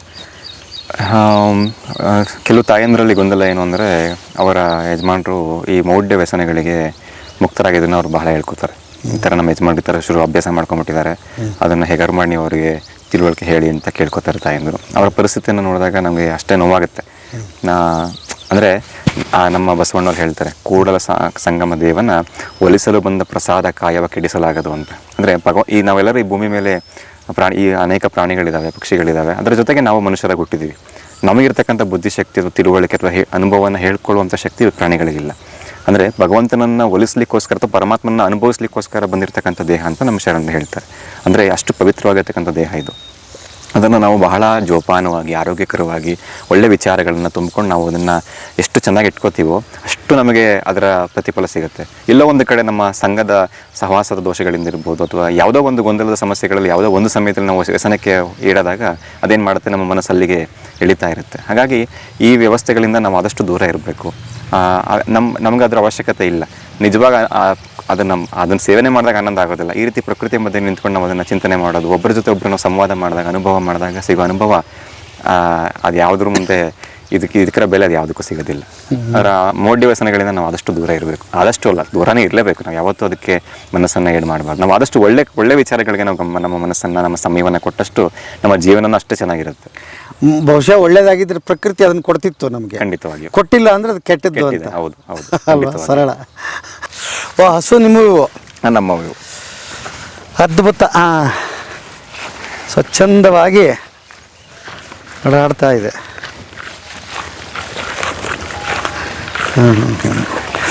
ಇವ್ರ ಜೊತೆ ಕಾಲ ಕಳಿತೀರಿ ನೀವು? ಅದರಲ್ಲೂ ನಾಡಸುಗಳು ಅಂದರೆ ಭಾಳ ಪ್ರೀತಿ ನನಗೆ. ಓಕೆ. ಒಂದಿಷ್ಟು ಟೆನ್ಷನ್ ಕಡಿಮೆ ಆಗುತ್ತಲ್ವಾ ಬುದ್ಧಿ? ಖಂಡಿತವಾಗಿ. ಇವ್ರ ಜೊತೆ ಇದನ್ನ ಮಾಡಿದಾಗ ಅವು ಮಾತಾಡಲ್ಲ, ಆದ್ರೂ ನಮ್ಮ ಎಲ್ಲ ನೋವುಗಳನ್ನ ಯಾವುದೋ ಒಂದು ರೂಪದಲ್ಲಿ ಅವು ತಗೊಂಡ್ಬಿಡ್ತವೆ. ಅದರ ದೃಷ್ಟಿ ಮುಖಾಂತರ ನಮ್ಮನ್ನ ಸೆಳೆದು ಬಿಡ್ತವೆ. ಅವು ನೋಡ್ಲಿಕ್ಕೆ ಎಷ್ಟು ಪ್ರೀತಿಯಿಂದ ಮುಗ್ಧವಾಗಿ ಕಾಣ್ತವೆ. ಹತ್ರ ಹೋದ್ರೆ ಮಾತಾಡಿಸ್ತವೆ. ಅವು ಬಾಯಿಂದ ಮಾತಾಡದೇ ಇರ್ಬೋದು, ಬಂದು ನಮ್ಮನ್ನ ಮುಟ್ತವೆ, ನೆಕ್ತವೆ. ಏನೋ ಒಂಥರ ವಿಶೇಷ ಅನುಭವ ಅವು. ಅಲ್ಲೊಂದು ಗಿರ್ ಹಸು ಇದೆ, ಅದು ಇವಾಗ ತೆನೆ ಆಗಿದೆ. ಏನು ಹೆಸರು ಇಟ್ಟಿದ್ರಿ? ಇಲ್ಲ ಇಲ್ಲ ಇಲ್ಲ, ಹೆಸರಿಗೆ ಲಿಮಿಟ್ ಮಾಡಿಲ್ಲ ಇವನ್ನ. ಹಾ, ತಾಕತ್ತು. ಅವೆಲ್ಲ ತುಂಬಾ ರೆಸಿಸ್ಟೆಂಟ್ ಪವರ್ ತುಂಬಾ ಚೆನ್ನಾಗಿರ್ತವೆ ಇವು. ಹಾ? ಹೌದು. ಆಮೇಲೆ ಬಹಳ ಸಾಧು, ಹಾಂ, ಒಗ್ಬಿಟ್ರೆ ಏನು ಒಂಚೂರು ಸಮಸ್ಯೆ ಮಾಡಲ್ಲ. ಓಕೆ. ಅಲ್ಲಿ ಮಠದ ಮುಂದೆ ಒಂದಿದೆ, ಹಾಂ, ಇದು ಅದರ ತಂಗಿ ಇದು. ಹೌದಾ? ಹ್ಮ್. ಹಾಂ, ಆಮೇಲೆ ಇದು ಹೇಗೆ ಅಂದ್ರೆ ಅತಿ ಮಳೆ ಆಗ್ಬಿಟ್ರೆ ಒಂದು 15 ದಿನ ಕಾಲು ಹಾಕ್ಲಿಕ್ಕೆ ಆಗಲ್ಲ, ಕಪ್ಪು ಹುಣ್ಣು ಮೆತ್ತಿ. ಓಕೆ. ಹಾಂ, ಹಾಗಾಗಿ ಅದು ನಿಮ್ದಲ್ಲ, ಈ ಬಾರ್ಡರ್ ಏನಿದೆ ಅದು? ಇಲ್ಲ ಇದ್ರೊಳಗಡೆ ಅಲ್ಲಿ ತನಕ ಕೊನೆ ತನಕ. ಹಾಂ ಹಾಂ ಹಾಂ, ಕಂಪ್ಲೀಟ್ ಬಾರ್ಡರ್ ಕಾಣೋಷ್ಟು. ಹಾ, ಅಲ್ಲಿ ಇಲ್ಲಿ ಮಧ್ಯ ಒಂದು ಕಲ್ಲು ಕಾಣುತ್ತಲ್ಲ ಸರ್, ಅಲ್ಲಿ ಆಚೆ ಒಂದು ಕಲ್ಲಿದೆ ನೋಡಿ. ಹೌದು, ಅಲ್ಲಿ ತನಕ. ಸಮತಟ್ಟಾಗಿದೆ. ಹಾ, ಮೊದಲೆಲ್ಲ ನಮ್ಮ ದೊಡ್ಡ ಗುರುಗಳಿದ್ದಾಗ ಇಲ್ಲೆಲ್ಲ ಗದ್ದೆ ಭತ್ತ ಎಲ್ಲ ಬೆಳೀತಾ ಇದ್ರು. ಹಾಂ, ಅವಾಗ ಅಲ್ಲಿ ಮೇಲ್ಗಡೆ ಒಂದು ಬಾವಿ ಇದೆ, ಅಲ್ಲಿ ಬಾವಿ ಇತ್ತಲ್ಲ, ಅದೇ ಥರ ಓಪನ್ ಮೇಲೆ ಬಾವಿ ಇದೆ. ಅಲ್ಲಿಂದ ನೀರು ತಗೊಂಡು ಒಳ್ಳೆ ವ್ಯವಸಾಯ ಮಾಡ್ತಿದ್ರು ನಮ್ಮ ಗುರುಗಳು. ಇಲ್ಲೆಲ್ಲ ಕುಂಟಾಲ್ ಗಟ್ಟಲೆ 100 ಕ್ವಿಂಟಾಲ್ 200 ಕ್ವಿಂಟಾಲ್ ಗಟ್ಟಲೆ ಜೋಳ ರಾಗಿ ಎಲ್ಲ ಬೆಳೀತಾ ಇದ್ರು. ಹಾಂ. ಈಗ ಅವ್ರದ್ದು ಕಾಲು ಆದಮೇಲೆ ನಿಮಗೆ ಪಟ್ಟ ಕಟ್ಟಿಲ್ಲ? ಇಲ್ಲ, ಅವ್ರು ಇದ್ದಾಗ್ಲೇನೆ. ಇದ್ದಾಗ ಅವ್ರನ್ನ ನನಗೆ ಅಧಿಕಾರ ಕೊಟ್ಟು ಒಂದು 3 ವರ್ಷ ತನಕ ಗುರುಗಳಿದ್ರು. ಇದ್ರು. ಮಾರ್ಗದರ್ಶನ. ಏನು ಹೇಳೋರು ನಿಮಗೆ? ಇನ್ನೂ 12 ವರ್ಷ ಅಂತಂದ್ರಿ. ಆ ವಯಸ್ಸಲ್ಲಿ ಏನು ಹೇಳೋರು ನಿಮ್ಗೆ ಅವರು? ಅವರು ನನಗೆ ಅವಾಗ ನನಗೆ ಮೈಸೂರಲ್ಲಿದ್ದಾಗ ಚಿಕ್ಕ ಮಕ್ಕಳಿಗೆ ಟಿವಿ ಇನ್ನೇನು ಸಿಗಲ್ಲ, ಟಿವಿ ನೋಡೋ ಅಭ್ಯಾಸ. ಇಲ್ಲಿ ಬಂದಾಗ ಇಲ್ಲೊಂದು ಬ್ಲಾಕ್ ಆ್ಯಂಡ್ ವೈಟ್ ಟಿವಿ ಇತ್ತು. ಆ ಬ್ಲಾಕ್ ಆ್ಯಂಡ್ ವೈಟ್ ಟಿವಿ ಒಂದು 4-5 ಚಾನಲ್ ಬರೋದು. ಆ ಚಾನಲ್ ಅನ್ನ ನೋಡ್ಬೇಕಾದ್ರೆ ನೋಡ್ತಾ ಇದ್ದೆ. ಆಮೇಲೆ ತುಂಬ ಅವಾಗ ಕತ್ಲೆ, ಸ್ವಲ್ಪ ಇನ್ನು ಕರೆಂಟ್ ಅಷ್ಟು ವ್ಯವಸ್ಥೆ ಇರಲಿ. ಕರೆಂಟ್ ಬಂದಾಗಲೇ ಟಿವಿ ನೋಡಬೇಕು. ಬೆಳಗಿನ ಟೈಮ್ 2 ಗಂಟೆ ಟೈಮ್ ಮಾತ್ರ ಕರೆಂಟ್ ಇರೋದು, ಸಂಜೆ 6 ಗಂಟೆ ತನಕ ಕರೆಂಟೇ ಇರ್ತಿರ್ಲಿಲ್ಲ. ಆಗ ಟಿವಿ ನೋಡ್ತಿದ್ದೆ. ಬೇಜಾರು ಅಂತ ಹೇಳ್ತಿದ್ದೆ ನಾನು ನಮ್ಮ ಗುರುಗಳಿಗೆ. ಬೇಜಾರಾದ್ರೆ ಹೋಗಿ ಕಾಲ್ಮಟ್ಟೆ ಬಿದ್ದಿದೆ ಎತ್ತಕ್ಕೆ ಹೋಗಿ ಹಂತಕ್ಕೆ ಕಳಿಸೋರು.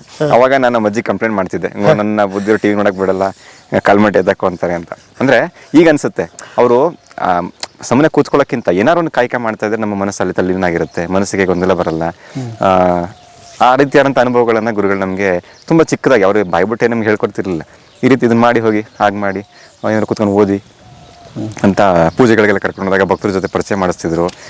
ಅವರು ಎಷ್ಟು ಹೃದಯವಂತಿಕೆ ಅಂದರೆ, ನಾವು ಭಕ್ತರ ಮನೆಗೆ ಹೋದಾಗ ನಮ್ಮ ಮೂಲ ತವ್ರ ಮನೆ ಭಕ್ತರ ಮನೆಯೇ, ನಮ್ಮ ಮಠ ಅಲ್ಲ. ನಾವು ಭಕ್ತರ ಮನೆಯಲ್ಲೇ ನಮ್ಮ ಮೂಲ ತವ್ರ ಮನೆ. ನಾವು ಅಲ್ಲಿ ಭಕ್ತರ ಜೊತೆ ಚೆನ್ನಾಗಿರಬೇಕು, ಭಕ್ತರನ್ನ ಚೆನ್ನಾಗಿ ನೋಡ್ಕೋಬೇಕು, ಭಕ್ತರಿಗೆ ನಾವು ತಿಳುವಳಿಕೆ ಹೇಳಿ ಅಂತ ಹೇಳ್ತಿರ್ಲಿಲ್ಲ, ಭಕ್ತರ ಅನುಭವಗಳನ್ನ ಕೇಳಬೇಕು ಅಂತ ಹೇಳ್ತಿದ್ರು ಅವ್ರ ನನ್ನ ಜೊತೆಗೆ. ಆ ಥರ.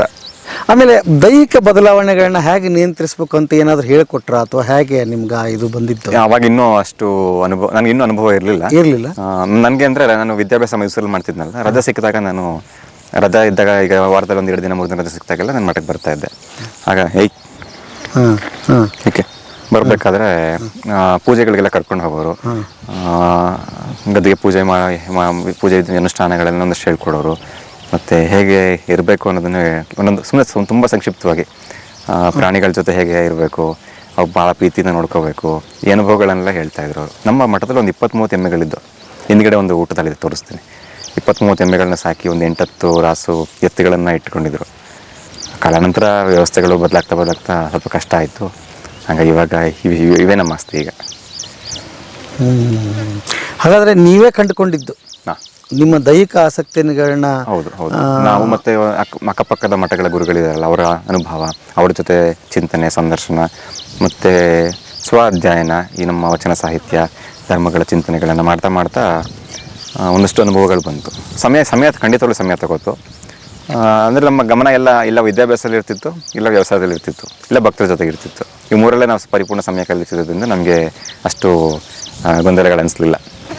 ಸಮಯ ಎಲ್ಲ ಅಲ್ಲೇ ಕಳೀತಾ ಇದ್ವಲ್ಲ. ಈಗ ಎಷ್ಟು ವಯಸ್ಸು ಬಂದಿತ್ತು? ಈಗ ನನಗೆ 27 ವರ್ಷ. 27 ವರ್ಷ? ಓಹೋ, ಇನ್ನೂ ತುಂಬ ಚಿಕ್ಕ ವಯಸ್ಸು. ಅಲ್ಲ, ಈಗ 27 ವರ್ಷ ನೀವು ಅವಾಗಲೇ ಆ ಜವಾಬ್ದಾರಿ ವಹಿಸ್ಕೊಂಡು ನಿರ್ವಹಿಸ್ಬಿಟ್ಟಿದ್ದೀರಲ್ಲ, ನಂಗೆ ಅದು ಆಶ್ಚರ್ಯ. ಅವಾಗ ನಮ್ಮ ತಾತ ಅಜ್ಜಿಬ್ರು ಇಲ್ಲೇ ಇದ್ರು, ತಾತ ಅವರು ಇಲ್ಲೇ ಇದ್ರು. ಅವಾಗ ವ್ಯಾವಹಾರಿಕವಾಗಿ ಏನೂ ಅರ್ಥನೇ ಆಗ್ತಿರ್ಲಿಲ್ಲ. ಆಗ ಕಷ್ಟನೂ ಇತ್ತು, ಮಠ ಸ್ವಲ್ಪ ಕಷ್ಟದ ಪರಿಸ್ಥಿತಿ ಇತ್ತು, ವ್ಯವಸಾಯ ಎಲ್ಲ ತೋಟ ಏನೂ ಆಗಿರಲಿಲ್ಲ. ಆಗ ನಮ್ಮ ತಾತ ಅವ್ರ ಸಹಕಾರ, ಅವರು ಬಂದು, ಮತ್ತು ಭಕ್ತರ ಸಹಕಾರ ತುಂಬ ಚೆನ್ನಾಗಿದೆ. ನನ್ನ ಅವ್ರ ಏನು ಹೇಳದೆ ಹೋದ್ರು ಭಕ್ತರ ಸಹಕಾರ ಪರಿಪೂರ್ಣವಾಗಿ 100% ಪಟ್ಟು ನಮ್ಮ ಭಕ್ತರು ನಮಗೆ ಸಹಕಾರ ಕೊಟ್ಟಿದ್ದಾರೆ. ನನ್ನ ವಿದ್ಯಾಭ್ಯಾಸ ಮಾಡಬೇಕಾದ್ರೆ ಅವ್ರು 10 ಗಂಟೆಗೆ ಪೂಜೆಗೆ ಬನ್ನಿ ಅಂತ ಕರೆದಾಗಿಲ್ಲ, ನಾನು ಕಾಲೇಜಿಗೆ ಹೋಗಬೇಕು, ನಾವು ಓದಬೇಕು, 6 ಗಂಟೆಗೆ ಬರ್ತೀನಿ ಅಂದರೆ ಆಯಿತು, ನೀವು 5:15 ಬನ್ನಿ, ಪರವಾಗಿಲ್ಲ, ನೀವು ಬಂದು ಪಾದ ಇಟ್ಟು ಆಶೀರ್ವಾದ ಮಾಡಿ ಹೋಗಿ ಅಂತ ಭಕ್ತರು ತುಂಬ ಸಹಕಾರ ಕೊಟ್ಟಿದ್ದಾರೆ. ಗ್ರಾಮಸ್ಥರು, ಅಕ್ಕಪಕ್ಕದ ಗ್ರಾಮಸ್ಥರು, ಸಮಾಜ ಎಲ್ಲರೂ ನಮಗೆ ಅಷ್ಟೇ ಗೌರವವನ್ನು ಕೊಟ್ಟು, ಈಗ ನಾನು ಏನೇ ನಿಮ್ಮ ಮುಂದೆ ನಿಂತು ಮಾತಾಡ್ತಿರೋ ವ್ಯಕ್ತಿ ಏನಿದ್ರು ಇದಕ್ಕೆ ಪರಿಪೂರ್ಣ ಕಾರಣ ಸದ್ಭಕ್ತರು, ಸಮಾಜ, ನಮ್ಮ ಪೋಷಕರು ಎಲ್ಲರೂ ಕೂಡ. ಆದರೆ ಅವರೆಲ್ಲರ ಪಾತ್ರ ಇದೆ, ನನ್ನ ಪಾತ್ರ ಏನೂ ಇಲ್ಲ ಇಲ್ಲಿ. ನಿಮ್ಮ ದೊಡ್ಡ ಗುಣ ಅದು. ಅದ್ಭುತ. ಓಕೆ.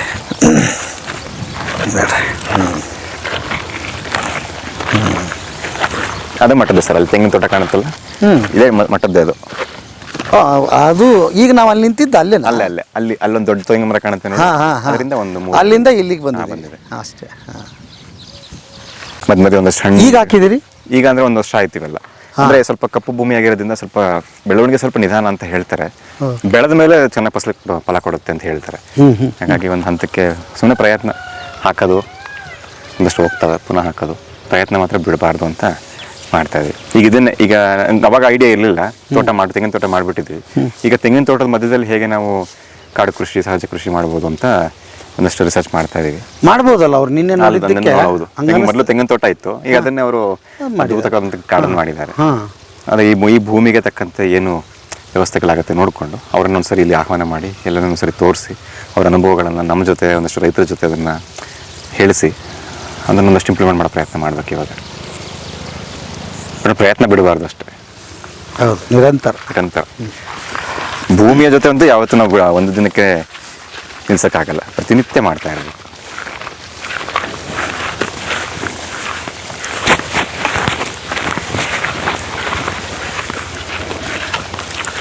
ಇದು ಬಹಳ ವಿಶಾಲವಾಗಿರುತ್ತೆ, ಇಲ್ಲಿ ಆನಂದವಾಗಿ ಬಂದರೆ ಪ್ರಶಾಂತವಾಗಿರುತ್ತೆ. ಯಾರೋ ಭಕ್ತರು ಬರ್ತಾರೆ, ಕೂತ್ಕೊಂಡು ಮಾತಾಡ್ತೀವಿ. ಲ್ಯಾಪ್ಟಾಪ್ ಕೆಲಸ, ಆಫೀಸ್ ಕೆಲಸ ಇದ್ದಾಗ ಇಲ್ಲೇ ಬಂದು ಲ್ಯಾಪ್ಟಾಪ್ ಇಲ್ಲೇ ತಂದ್ಬಿಡ್ತೀನಿ, ಫ್ರೀ ಆದಾಗೆಲ್ಲ ಇಲ್ಲೇ ತಂದ್ಬಿಡ್ತೀನಿ. ಆಫೀಸ್ ಕೆಲಸ ಇಲ್ಲೇ ಇಲ್ಲೇ ಚಾರ್ಜ್ ಮುಗಿದು ಇಲ್ಲಿದ್ದಾಗ ಒಂಥರ ಮನಸ್ಥಿತಿನೂ ಚೆನ್ನಾಗಿರುತ್ತೆ, ಫ್ರೀ ಆಗಿರುತ್ತೆ. ಹಾಗಾಗಿ ಫುಲ್ ಚಾರ್ಜ್ ಮಾಡ್ಕೊಂಡು ಬಂದು ಒಂದು 1 ಅವರ್ 2 ಅವರಲ್ಲಿ ಕೂತ್ಕೊಂಡು ಕೆಲಸ. ಅದೇನು ಫುಲ್ ಟೈಮ್ ಇರುತ್ತಾ ನಿಮ್ಮ ಆಫೀಸ್ ಕೆಲಸ ಅಥವಾ? ಅದು ರೆಗ್ಯುಲರ್ ಶಿಫ್ಟೇ ಇರುತ್ತೆ, ಬಟ್ ನಮ್ಮ ಮ್ಯಾನೇಜರ್ ಜೊತೆ ನಮಗೆ ಅವ್ರಿಗೆ ಗೊತ್ತಲ್ಲ ನನ್ನ ಅನುಭವ, ನನ್ನ ಜವಾಬ್ದಾರಿ ಇರೋದ್ರಿಂದ ನನಗೆ ಇಷ್ಟು ಕೆಲಸನ ನಮ್ಮ ಕೆಲಸ ಏನದನ್ನು ಪರಿಪೂರ್ಣ ಮಾಡಿಕೊಡಿ ಅಂತ ಅವರು ಅಷ್ಟು ಕೇಳ್ಕೊಂಡಿದ್ದಾರೆ. ಹಂಗೆ ಫ್ಲೆಕ್ಸಿಬಲ್ ಆಗಿ ಅಲ್ಲಿ ನಿಮ್ಗೆ ಒಂದಿಷ್ಟು ಆಪ್ಷನ್ಸ್ ಕೊಟ್ಟಿದ್ದಾರೆ ನನಗೆ. ಹಾಗಾಗಿ ಏನು ಸಮಸ್ಯೆ ಆಗಿಲ್ಲ. ಎಲ್ಲರ ಸಹಕಾರದಿಂದ ನನ್ನ ಅನುಭವ ಇಷ್ಟ ಆಗಿರೋದು, ನನ್ನ ಒಬ್ಬನಿಂದ ಏನೂ ಆಗಿಲ್ಲ ಇಲ್ಲಿ. ನಿಮ್ಮನ್ನು ನೋಡಿ ಕೃಷಿಗೆ ಬರಲಿ ಬಿಡ್ರಿ ನಿಮ್ಮ ಟೆಕ್ಕಿಗಳೆಲ್ಲ. ಇಲ್ಲ, ಖಂಡಿತವಾಗ್ಲೂ ಮಾಡಬೇಕು ಸರ್, ಮಾಡಬೇಕು ಅಲ್ಲ. ಕೃಷಿ ಇದ್ರೇನೆ ನಾವು ಈ ಜಗತ್ತು ಬದುಕಕ್ಕೆ ಸಾಧ್ಯ. IT BT ಏನೇ ಇದ್ರೂ ಅದ ಆ ವ್ಯವಸ್ಥೆಗಳು ಬೇಕು, ಆಧುನಿಕತೆಯಲ್ಲಿ ನಮ್ಗೆ ಅವೆಲ್ಲ ಬೇಕು. ಅಂದ್ರೆ ಅದರಿಂದ ನಾವು ಪ್ರಸಾದ ತೃಪ್ತಿ ಪಡ್ಕೊಳಕ್ಕಾಗಲ್ಲ. ನಾವು ಭೂಮಿಯಲ್ಲೇ ಬೆಳಿಬೇಕು, ಭೂಮಿಯಲ್ಲೇ ತಿನ್ಬೇಕು. ಆ ಶಕ್ತಿ ಭೂಮಿಗಿದೆ, ಭೂಮಿ ಒಂದಕ್ಕೆ ಮಾತ್ರ ಇದೆ. ಸೊ ನಾವು ಭೂಮಿಗೆ ಗೌರವ ಕೊಟ್ಟು ಅದನ್ನು ಮಾಡ್ಕೊಂಡ್ರೆ ಖಂಡಿತವಾಗ್ಲೂ ನಮ್ಮ ಜೀವನ ಸಂತೃಪ್ತ ಬದುಕ್ಬೋದು. ನಾವು ಟೆಕ್ಕಿಗಳಾಗಿರಲಿ, ಏನೇ ಆಗಿರಲಿ, ನಾವು ವ್ಯವಸಾಯವನ್ನು ಮಾಡಬೇಕು. ನಾವು ನಮ್ಮ ವೈಯಕ್ತಿಕ ವ್ಯವಸಾಯನೂ ಮಾಡಬೇಕು, ಕೃಷಿ ವ್ಯವಸಾಯನೂ ಮಾಡಬೇಕು, ಸಾಹಿತ್ಯ ವ್ಯವಸಾಯನೂ ಮಾಡಬೇಕು. ಒಂದಷ್ಟು ಓದಬೇಕು, ಒಂದಷ್ಟು ಮಣ್ಣಿನ ಜೊತೆ ಆಟ ಆಡಬೇಕು, ಮಣ್ಣು ಕೈ ಕಾಲಿಗೆಲ್ಲ ಮೆತ್ಕೋಬೇಕು. ಅದರ ಅನುಭವನೇ ಬೇರೆ. ಆದರೆ ನಮ್ಮಲ್ಲಿ ಇತ್ತೀಚಿನ ದಿನಗಳಲ್ಲಿ ಮಕ್ಕಳಿಗೆ ಅದರ ಅನುಭವ ಸಿಗ್ತಾ ಇಲ್ಲ. ಸಮ್ಮರ್ ಕ್ಯಾಂಪ್ ಮಾಡಿದಾಗ ಅಲ್ಲಿ ಮಾತ್ರ ಮಣ್ಣು ಸಿಗುತ್ತೆ, ಅಷ್ಟು ಬಿಟ್ಟರೆ ಅವ್ರಿಗೆ ನಮ್ಮ ಮಕ್ಕಳಿಗೆ ಒಂದಷ್ಟು ಗಿಡಗಳನ್ನು ನೆಡೆಸೋದನ್ನ ಅಭ್ಯಾಸ ಮಾಡಿಸ್ಬೇಕು.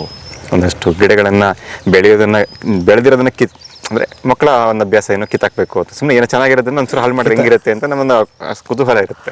ಅದನ್ನು ಹೇಳಬೇಕು, ಎಷ್ಟು ಗೌರವ ಇದೆ, ಒಂದು ಎಲೆ ಮೂಡಬೇಕಾದ್ರೆ ಎಷ್ಟು ಸಮಯ ತಗೊಳುತ್ತೆ. ಆ ರೀತಿ ನಾವು ಒಂದಷ್ಟು ತಿಳುವಳಿಕೆ ಕೊಡ್ತಾ ನಮ್ಮ ಸಮಾಜವನ್ನು, ನಮ್ಮ ಮಕ್ಕಳನ್ನು ನಾವು ಬೆಳೆಸ್ತಾ ಹೋದರೆ ಈ ಭೂಮಿನೂ ಚೆನ್ನಾಗಿರುತ್ತೆ, ನಾವು ಚೆನ್ನಾಗಿರ್ತೀವಿ.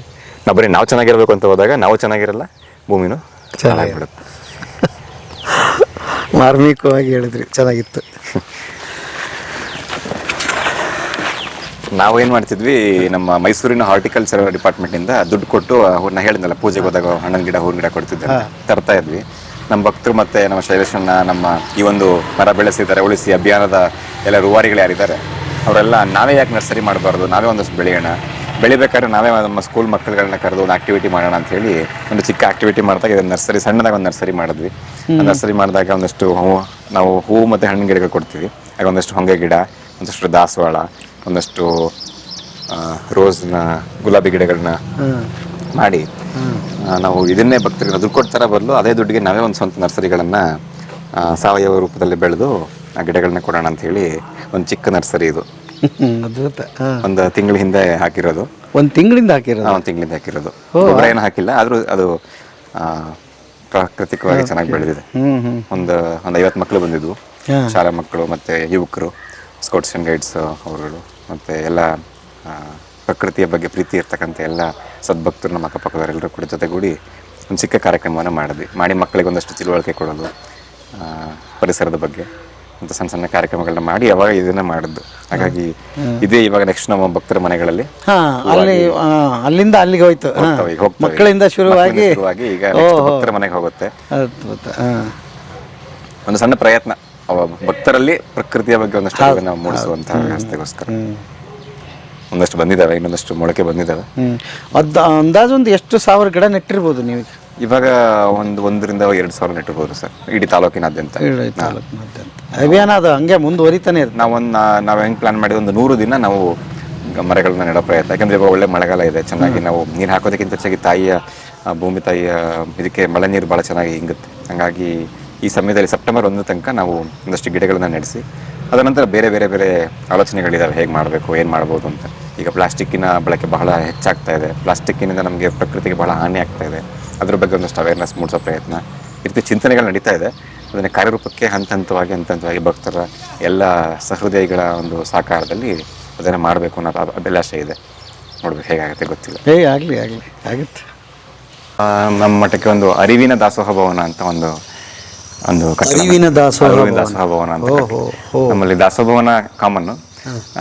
ಈಗ ನಾನು ಹೇಳಿದಾಗೆ ನಮ್ಮ ಶರಣರು ಅರಿವು, ಆಚಾರ, ಅನುಭವ ಅಂತ ಹೇಳ್ತಾರೆ. ಹಾಗೆ ನಾವೇನು ತಿಳುವಳಿಕೆಯನ್ನು ಪಡ್ಕೋತೀವಿ ಅದನ್ನು ದಾಸೋಹದ ರೂಪದಲ್ಲಿ ನಾವು ಹೇಳಬೇಕು. ಅಂದರೆ ದಾನನೇ ಬೇರೆ, ದಾಸೋಹನೇ ಬೇರೆ. ಎರಡು ಒಂದೇ ರೂಪ ಆದರೂ ದಾನ ಬೇರೆ, ದಾಸೋಹ ಬೇರೆ ಆಗುತ್ತೆ. ದಾನ ಅಂದರೆ ಕೊಡೋನು ದೊಡ್ಡವನಾಗ್ಬೋದು, ಇಸ್ಕೊಳ್ಳುವಂತಹ ವ್ಯಕ್ತಿ ಚಿಕ್ಕವನಾಗ್ಬೋದು ಅನ್ನೋ ಭಾವನೆ ಕೆಲವು ಬರ್ಬೋದು. ಅದೇ ನಮ್ಮ ಶರಣರು ದಾಸೋಹ ಅಂತ ಹೇಳ್ತಾರೆ. ಅಂದರೆ ನಮ್ಮಲ್ಲಿ ಏನಿದೆ ತಾನೇ ಸ್ವಂತ ಸ್ವಇಚ್ಛೆಯಿಂದ ಬಂದು ಏನು ಅವರ ಸಮಾಜಕ್ಕೆ ಏನು ಕೊಡುಗೆ ಕೊಡಬೇಕು ಅದು ಕೊಡೋದಕ್ಕೆ ದಾಸೋಹ ಅಂತ ಕರೀತಾರೆ. ಹಾಗಾಗಿ ಆ ರೀತಿಯಾದಂಥ ಅರಿವನ್ನು ಸಮಾಜಕ್ಕೆ ದಾಸೋಹವನ್ನು ಇರಬೇಕು ಅಂತೇಳಿ ಇದೊಂದು ಅರಿವಿನ ದಾಸೋಹ ಭವನ ಅಂತ ಒಂದು ಕಟ್ಟಡನ ಶುರು ಮಾಡಿದ್ವಿ. ಶುರು ಮಾಡಿ 7 ವರ್ಷ ಆಯಿತು. 7 ವರ್ಷದಿಂದ ಹಂತ ಏನು ಸಹ ನಮ್ಮ ಶಕ್ತಿ ಅನುಸಾರ ಏನಾಗುತ್ತೆ ಹಂತ ಮಾಡಿಕೊಂಡು ಈ ಮಟ್ಟಕ್ಕೆ ಬಂದಿದೆ. ಅದ್ಭುತ. ನಡೀತಾ ಇದೆ ಒಳಗಡೆ.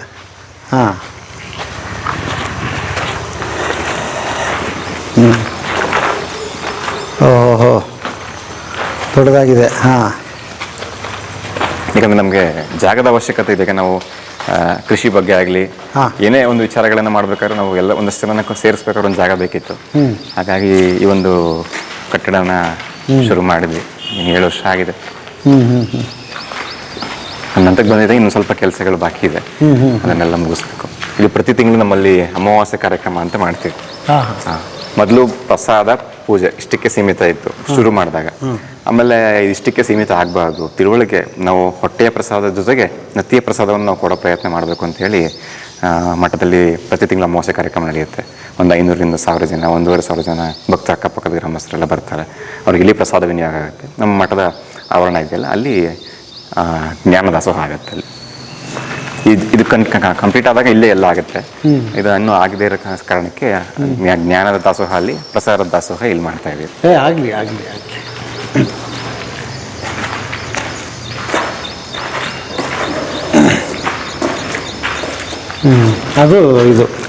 ಅದೇ ನಮ್ಮ ಜ್ಞಾನ ಭವನ.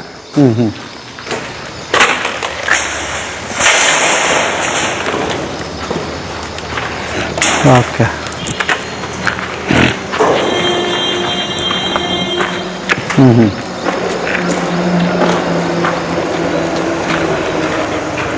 ಇನ್ನು ಕೆಲಸಗಳಿದ್ದಾವೆ.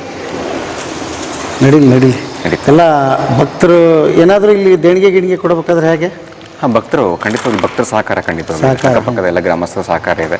ಒಂದಷ್ಟು ನಾವು ಕೂಡ ನಮ್ಮದು ಕಾಂಟ್ರಿಬ್ಯೂಷನ್ ಬೇಕು ಅಂತ ಹೇಳಿ ನಾವು ನಮ್ಮ ಕಾಯಕ ನಾವೇನು ವ್ಯವಸಾಯ ಆಗಲಿ, ನನ್ನ ಸ್ವಂತ ಕೆಲಸದಾಗಲಿ ಅಲ್ಲಿ ಏನು ಬರುತ್ತೆ ಅದನ್ನು ಕೂಡ ಇಲ್ಲಿಗೆ ಹಾಕಿ ನಮ್ಮದು ಕಾಂಟ್ರಿಬ್ಯೂಷನ್ ಬೇಕಲ್ಲ. ನಾವು ಎಲ್ಲನೂ ಸಮಾಜದಿಂದನೇ ಹಾಕಿಸ್ರೆ ನಮ್ಮ ಕಾಂಟ್ರಿಬ್ಯೂಷನ್ ಏನಿಲ್ಲ ಅಂತ ನಮ್ಗೆ ಅನಿಸ್ಬಾರ್ದು ಅಂತ ಹೇಳಿ ಏನು ಸಾಧ್ಯ ಆಗುತ್ತೆ ನಮ್ಮ ಕಡೆ ನಾವು ಮಾಡ್ತಾಯಿದ್ದೀವಿ. ಭಕ್ತರ ಸಹಕಾರ ತುಂಬ ಚೆನ್ನಾಗಿ ಆಗ್ತಾ ಇದೆ. ಅಂದರೆ ಇದು ಎಲ್ಲ ಮೂಲತಃ ರೈತರ ವ್ಯವಸ್ಥೆ ಇರ್ತಕ್ಕಂಥ ಭಾಗ ನಮ್ಮ ಭಾಗ. ಇಲ್ಲಿ ಮೊದಲು ಸ್ವಲ್ಪ ಬರದ ವ್ಯವಸ್ಥೆಗಳಿತ್ತು. ಈಗ ಸ್ವಲ್ಪ ಭಗವಂತನ ಕರುಣೆಯಿಂದ ಒಂದಷ್ಟು ನೀರಿನ ವ್ಯವಸ್ಥೆ, ಕೆರೆಗಳಿಗೆಲ್ಲ ನೀರು ತುಂಬಿಸಿದ್ದಾರೆ, ಒಂದಷ್ಟು ಅನುಕೂಲಗಳಾಗಿದೆ. ಹಾಗಾಗಿ ವ್ಯವಸಾಯದ ಮೂಲ ಆಗಿರೋದ್ರಿಂದ ಅವ್ರ ಭಕ್ತರು ಏನು ಕಾಣಿಕೆಯನ್ನು ಕೊಡ್ತಾರೆ ದಾಸೋಹ ದೇಣಿಗೆ ಮುಖಾಂತರ, ಅದರ ಮುಖಾಂತರ ಇಷ್ಟೆಲ್ಲ ಕೆಲಸ ಆಗಿದೆ. ಇನ್ನೊಂದಷ್ಟು ಕೆಲಸಗಳಿದ್ದಾವೆ, ನಡೆಸ್ಬೇಕು. ಇನ್ನೊಂದು ಈ ವರ್ಷದೊಳಗಡೆ ಮುಗಿಸೋಣ ಅನ್ನೋ ಒಂದು ಆಶಯ ಇದೆ. ನೋಡಬೇಕು. ಆಗಲಿ. ಒಳ್ಳೆ ಕೆಲಸಕ್ಕೆ ಅವ್ರು ನಡೀತದೆ, ಶುರು ಆಗ್ಬೇಕಷ್ಟೇ. ಹೌದು ಸರ್, ಹೌದು. ಓಕೆ.